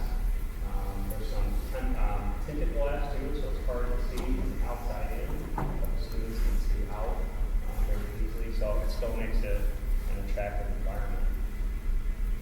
So I mentioned to you the ongoing master planning effort, and the reason why this is so important. I have a slide here on it in a minute, but it's making sure that we don't spend money to put doors in, and then something through the master planning process says we need to change this, and then we're undoing or spending money on doors that didn't need to be there because of the changes. So this ongoing master planning effort, you know, we're right kind of here, not quite midway yet, but we've been balancing the health and life safety aspects. Tony Whitney, she's one of our project managers here at the firm. Her and our team have been walking every one of the buildings and garnering the information from health and life safety and physical facilities. This is the nuts and bolts. This is the condition within the roof, doors, windows, the health and life safety. It's somewhat interrelated, but that's more code specific. And then the tail end of our planning effort is the educational advocacy. And that's things like, do older buildings in the district still function as a successful school in today's day and age? We don't know that answer yet, but we're getting to that point. You know, that's typically the detriment of older buildings. The older they get, they no longer function the way they were intended to, because so much has changed over the decades and how education is delivered. So those answers are going to shake themselves out over the upcoming months. And again, we need to balance this door project with those findings. So, you know, I mentioned health and life safety. One of the topics we study in health and life safety is risk identification and avoidance. So that fits on that security concerns, the occupancy and fire rating of doors. On the physical facilities side, we've got the technology and security systems that we need to be looking at, doors. Here's the main points. This is from part of the presentation that I gave a few months ago to the board, but these two topics I think all the taxpayers will appreciate. Avoid undoing work that's already done, so not spending money on a door that has to be taken apart or not put in use because of a change. And I think we all know, as homeowners, as probably homeowners more than anybody, you always want to do more than you have money for, right? We all aspire to do nice things in our environment, good things. But there are so many needs in the district that have to be balanced out with the budget and what you can afford over time. So that's all part of that prioritization that likely needs to happen. We talked about this 5-10-year plan, focusing on things that need to happen now, and we're getting to a comfortable point. And so some of these door items are probably up in this top level that we talked about for 5 years. So I think the district being proactive about the door security is right on track with that vision for what needs to happen in the 5 talk about prioritization. Our suggestions on a priority one. So these are the doors that should be looked at first as a group. And there's 3 groups that we helped identify.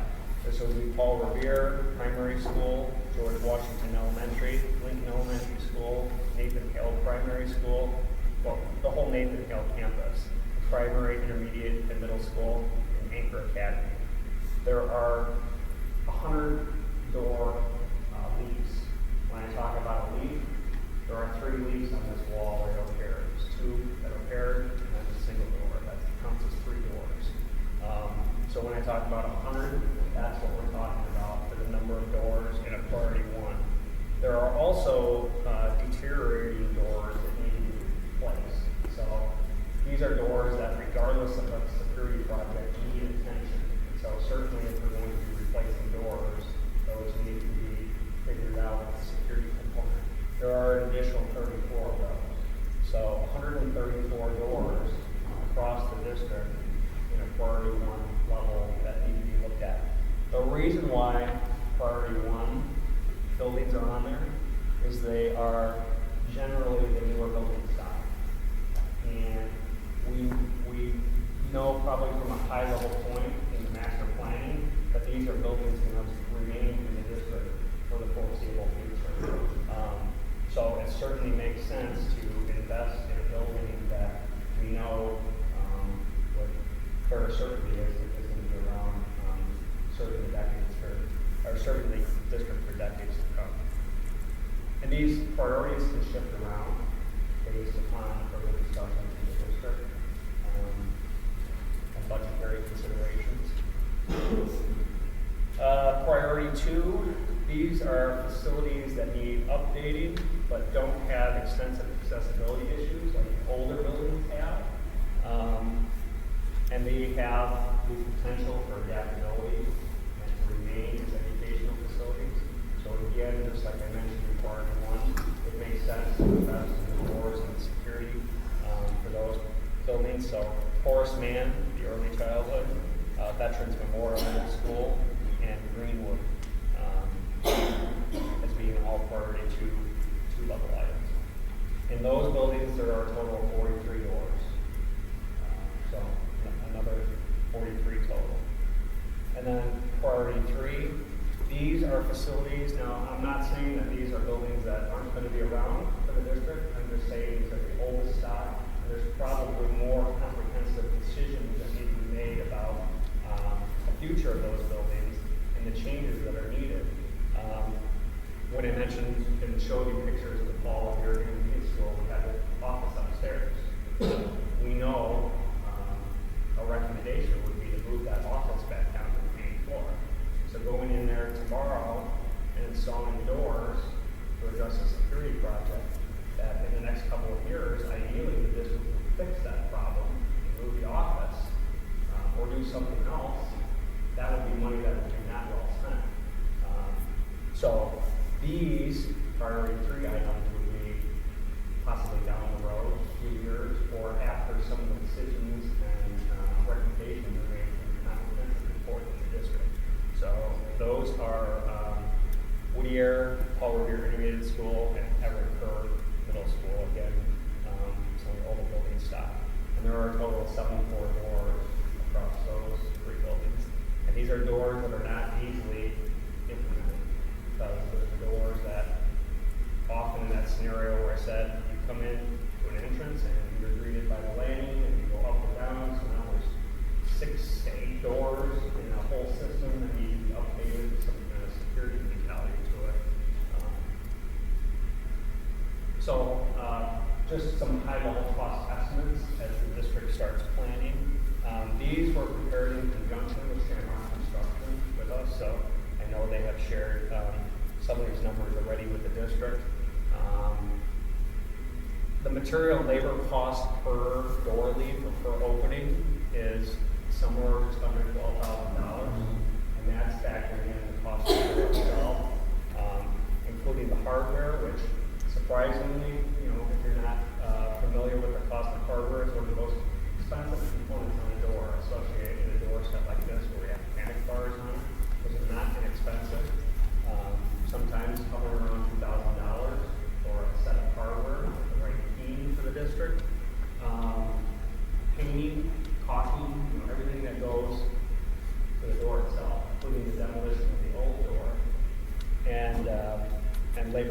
So this is a number from the construction manager that the district has employed here in the district, so just under $12,000.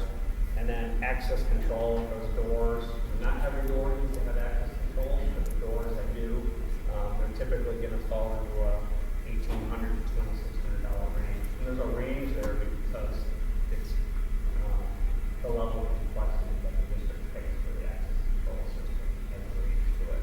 So all in all, we're probably talking about a little over 13 and a half to 14,000 per door. And I mentioned a lot of doors in the presentation that need to be addressed, so it's quite a few. So the totals, with those door counts that I gave you, priority one security doors was probably hovering somewhere around 1.4 million for the doors. If we take care of those deteriorating doors now in priority one, probably another $500,000. And then the other two priorities, other buildings, priority two level at 700,000, and then priority three security doors 1.2. So a total construction cost, this is about 3.8. So I don't know if there were any questions about specific buildings. I do have diagrams here. If you had a question about certain buildings we can look at. I have a question. Yeah. We're looking to expedite this program here, and your timeline showing for doing all this behind the scenes, and say, checking out the buildings. Is there a way to throw more resources at it, we're gonna say quicker result? For the master planning effort? For the master planning. Yes. Is there a particular time frame in mind? I mean, it takes what we're gearing up for right now. If I explain a little bit, we're at a point where we need to have some user group sessions in the district. And what I mean by that is there's probably about a half dozen or so user groups from each building that need to give us input on their buildings. So if we take a couple examples, there might be technology, building maintenance, food service, PE, certainly academics, teachers, there's some departments that have into that, principals. We need to still meet with each of those buildings, every one of the buildings in the district, and that's just going to take time. The most important thing in the master plan is not to rush it and get to a conclusion too fast, because it's prone to missing something that we don't want to do because we're moving too fast. So I do want to afford the district time to be able to look at what we're preparing and meet and shed some insight from you as a district, because my insight is going to be from an architect with regional experience. Certainly I can tell you what others are doing, and then ultimately the district is going to make those choices, hopefully through a good educated discussion that we can share with you. So, in answer to your question, yes, we could move faster if we needed to. It's just going to mean you're going to have to get together with us quicker, and that's probably the biggest component to it. So. I can't speak for the other, but I'm pretty sure we're gonna expedite this. It's probably hard to get around the user group around the table, but I think that's something that's important. We need to start looking at is to carve out some time for the user group to spend some time with you. Again, we don't want to shortcut or do things at a fast pace, but safety is a priority here. And it looks like this timetable, in my opinion, is a little bit longer than we want it to be. And if we give some help in that, I think that may help us get some things we want to get done. Why don't we, Tony and I put together our thoughts on that, share that with the district here, where we can tighten up some of those timeframes for you. And if I could clarify, if we were to prioritize this project in, 1, 2, 3, as you laid it out very clearly, if we were to have the priority 1 today, that priority 1 could kind of move forward at the same time the master plan is finished.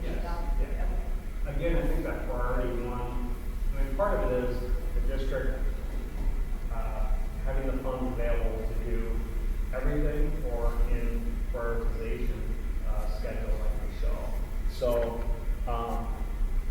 there's a lot of doors for a contractor to do that many doors in likely a summer or whenever we're trying to squeeze this in.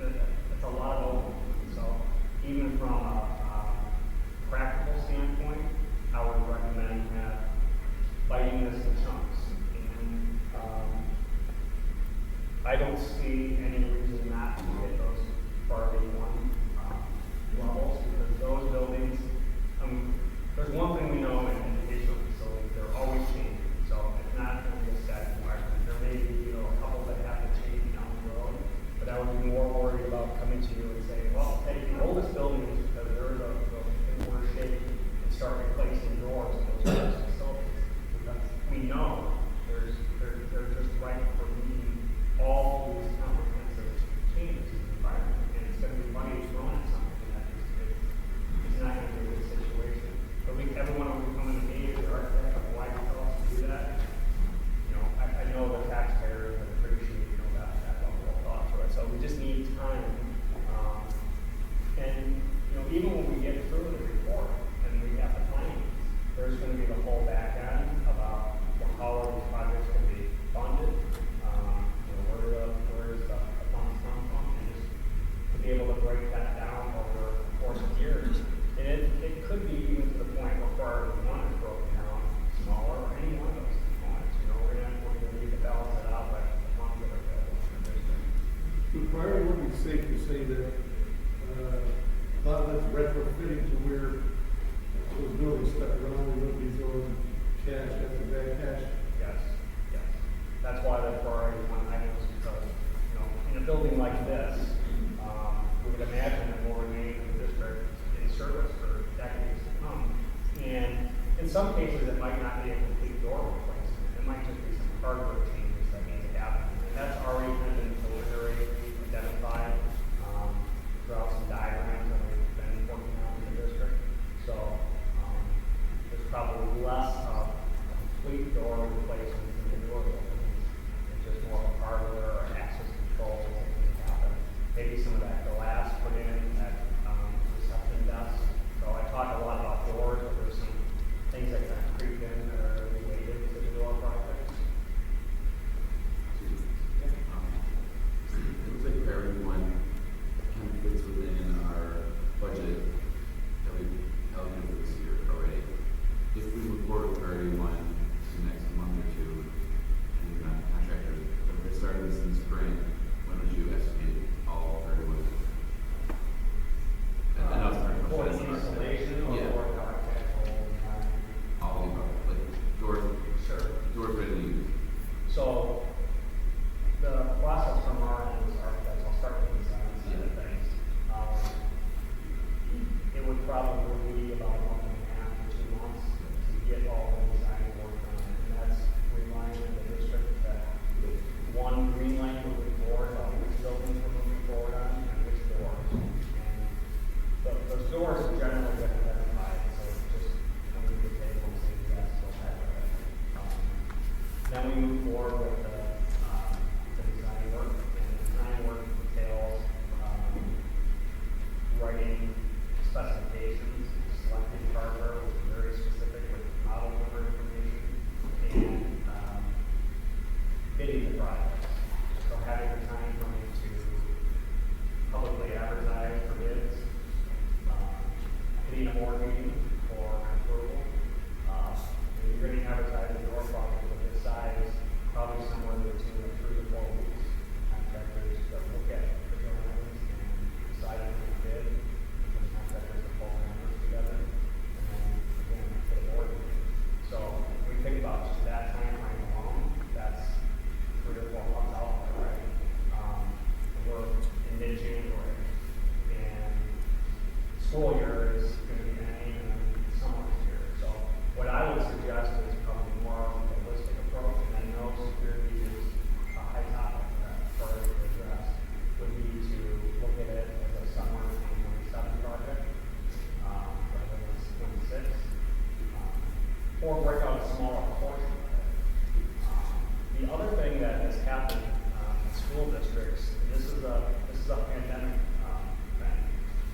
those could be ordered and probably, you know, at the point you hire the contractor and submit the procurement for it. You know, I would be surprised if we can't get that ordered in 60 weeks, something like that. And then the process itself, that's more of a contractor question, so I can answer it. It's completely manpower based. You know, is a contractor going to have 2 people out here or 2 dozen people out here? And that makes the world of difference in how fast they make it work. But I would write in the bid specifications the flexibility that you, as a district, decide or not. So I would tell the contractors that they work only in summer months, and everything has to be done for the start of the school year. Or we tell the contractors you have flexibility, come in after hours. We've got a whole number of districts that have a, we call it no trace, leave no trace behind. So they come in at 4 o'clock, they do their work, they back to, they wipe things down, the school ready for the next day, and they do it again the day after. So it's a flexibility thing that the district would have to be comfortable for trying to provide faster. Because I think, you know, at this point in January, you're pretty far into the contractor's meeting that kind of already lined up for the summer, especially with quantity doors for launch. Not impossible, but it's right for disappointment. So it's all going to come together. No, that makes sense. Thank you. So to summarize, going through bidding and ordering about 7 months on process before we can start installation. Actually, if I'm doing my math, how many months? Yeah, I mean, the design process is probably 2, and then the bid process is another month. Yeah. And then the ordering it, and then the procurement is 6 weeks, so I don't know. Okay. Are there any other questions? Thank you so much.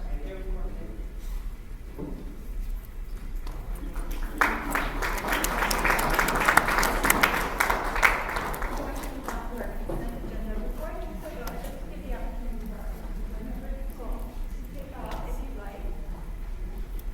You certainly stay.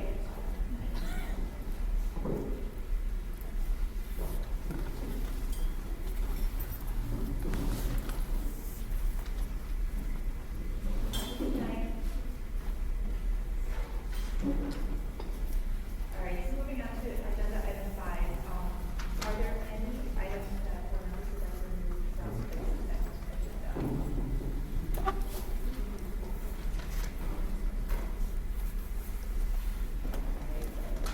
Hearing none, may I have a motion then to approve our consent agenda for this evening?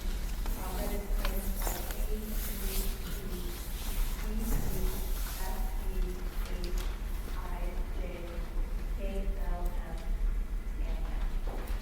I'll make a motion. Do you have a second? Sorry. A roll call, please. Mr. Warner? Is he still there? Mr. Burmeister, yes. Ms. Close, you roll? Yes. You guys here? Good. You get it? Yes. Mr. Warner? No, you're good. Should have started with someone else. All right. Approved. All right, thank you very much. Moving on then to our next agenda item, board business. We have board committees up on our agenda. Just to remind everybody, in October of last year,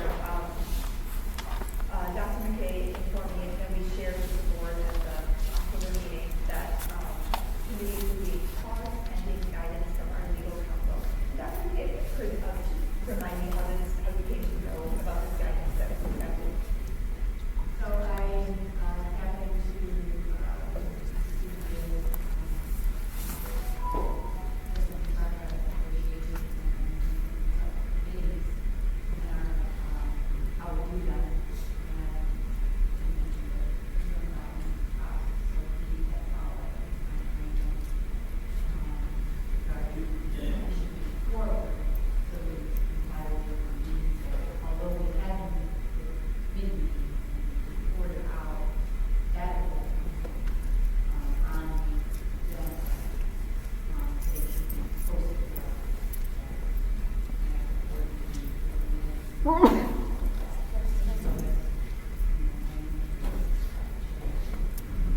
not for tonight, but, since our board committee meetings are subject to meeting that we have to post agendas, I would be open to, if we're going to consider, to allow more than 2 board members to sit on any given committee.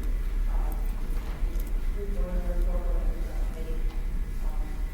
I think if people want to be part of more committee, there should be the opportunity for them to do so. I would certainly, but that would be a policy change that we would want to do. Our policy change is how that happens. Is that a lot? There's a lot of rules, because you can't have three separate meetings. Our meeting would be subject to open meetings act anyway, there would be public, they would be public meetings, if there's memo, so we put that. So it wouldn't be. Okay. Yes, they are open public meetings, yes, per the agenda. Yes. Mr. Trevor, it is agenda posted, and it's just like a regular recording. It would be scheduled, so it would be,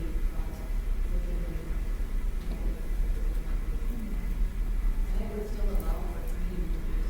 You mentioned that as well, it's still be part of it. So it wouldn't take away that piece that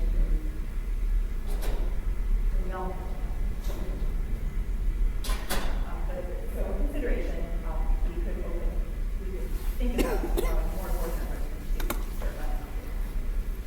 But it sounds like we are comfortable with reinstating this meeting to the membership as it is. We need days that we change. Yes, we would have to, you could circulate the committee, meeting dates and the committee membership. All right. Thank you for that. We'll move on then to, agenda item 7, our action item, which is our financial audit for fiscal year 2025. This is a recommendation to approve the financial audit report as presented by Ms. Gold from Johnson Barrett. I have a motion to approve this report. I'll make a motion. I'll second it. All right, roll call please. Ms. McGinnis? Yes. Mr. Roll? Yes. Mr. Warner? Yes. Mr. Gessner? Yes. Mr. Burmeister, yes. Financial audit approved. Wonderful. Moving on then to item 8, new business. This is a proposed partnership with EAP. The materials were attached to the agenda, but not because I could maybe ask you to provide a little background about about EAP selection process, and I'll just maybe tee that up a little bit by saying this item is in regard to the board policy on district staffing, and it basically this proposal is for looking at professional development. Actually, Dr. McKinney, I can speak to it a little bit before I go on.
this work will be very specialized to truly get to the root cause of what we're seeing in the district.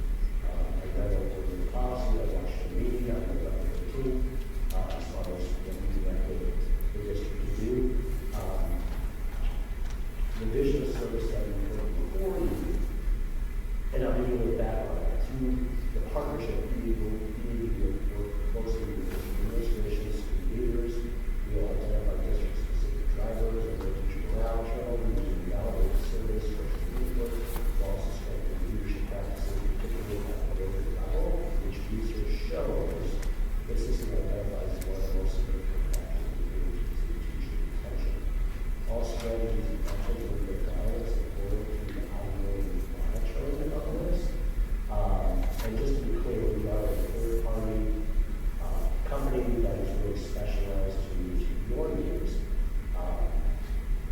We are working to necessarily administration's recommendation, what best practice research says, and working through that to ensure that those practices and procedures are sustainable long-term. So we are not a consulting company, we are an implementation support company, because we want to do administration skills to go forward so they don't need us in those areas and they can maintain and sustain us long-term. That is ultimately the goal. Dr. McKay talked about us presenting at the IASA conference, which is a school conference in Illinois. It was led by two of our partner districts.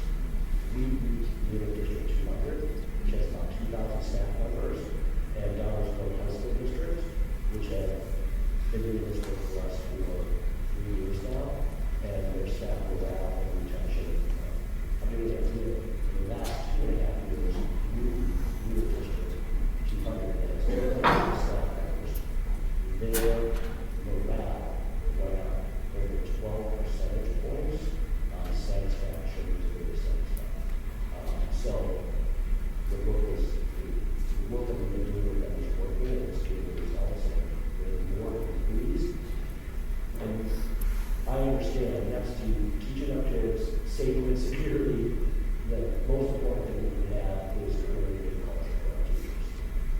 And our staff. So that's essentially how we work with you to make sure that we sustain that. So I'll let you have discussions. If there are questions, Dr. McKay will address the work that we need answers. I actually have a question. You're standing right here in front of us. I do have a question. I noticed your materials did focus a lot on the teachers and principals, building leadership. Is there a holistic look at staff? You know, everybody from our custodial and maintenance staff, our parapros, our secretaries. Is there a holistic look at how staff interact together in the building? Yes. So when we sit down and start doing the work, it will start out with a key study. So we will sit down with the administration and kind of with the judge specifically, but we will understand where we are now and where we need to go. Part of that work will be in developing these things through focus groups, through the building leaders, through involving the teachers in and hearing from them directly and us working with them and understanding that, because we want to develop these processes and procedures going forward with input from all stakeholders. So I think that answers your question, but yes, our intention would be to make sure that that includes all staff, not just certain staff. Okay. Are there any other questions? And if through the discussion, if you have some or afterwards, please give back to the So I do see this as an investment, in our district, multi-year, and we all know that we're navigating some major leadership transitions in the coming years. The Dr. McKay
to our union counterparts of the EISTA, we see on there that there's a hopeful ratification of their contract, so we're here to support them, and everything else has been good, so thank you. Great, thank you. EISTA Local 430.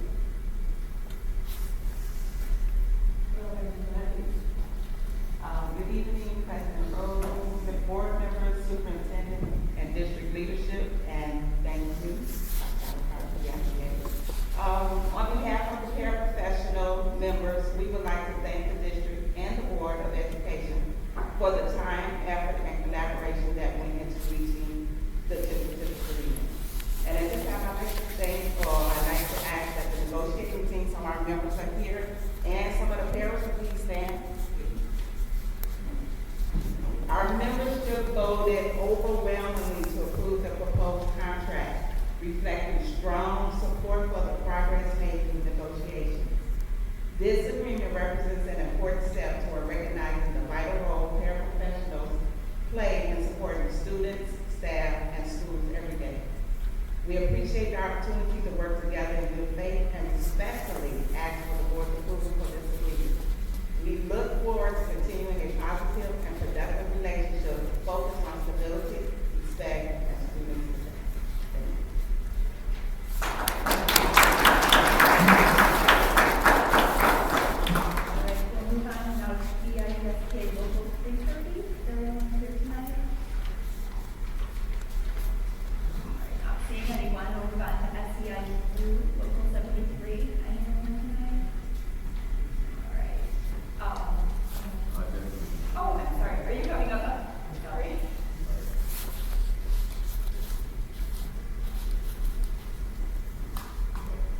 Thank you. So I'm involved in negotiating, as they did, earlier. I think primarily what we want to convey is that we would have hoped that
School Exec Connect to serve as the district search firm for our next superintendent.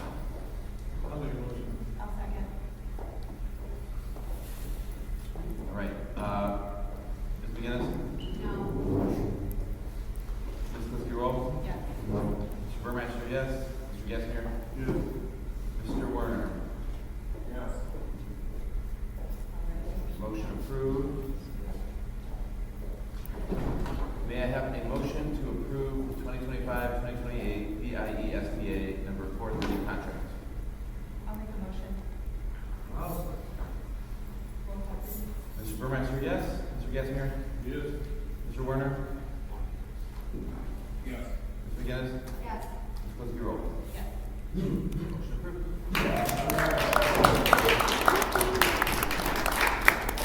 One more. Sorry, I had to write down.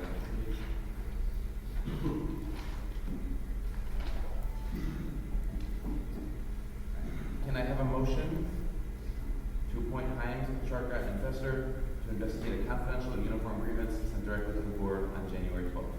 I'll make a motion. I'll second. Okay. Ms. Kliskey Roll? Yes. Ms. McGinnis? Yes. Mr. Werner? No. Mr. Gessner? No. Mr. Burmeister? Yes. Motion approved. Thank you, Mrs. Burmeister. We'll move on now to adjournment. May I have a motion, please, to adjourn the meeting? I'll make a motion. A second? Oh. Roll call, please. Mr. Burmeister, yes. Mr. Gessner? Yes. Ms. Kliskey Roll? Yes. Ms. McGinnis?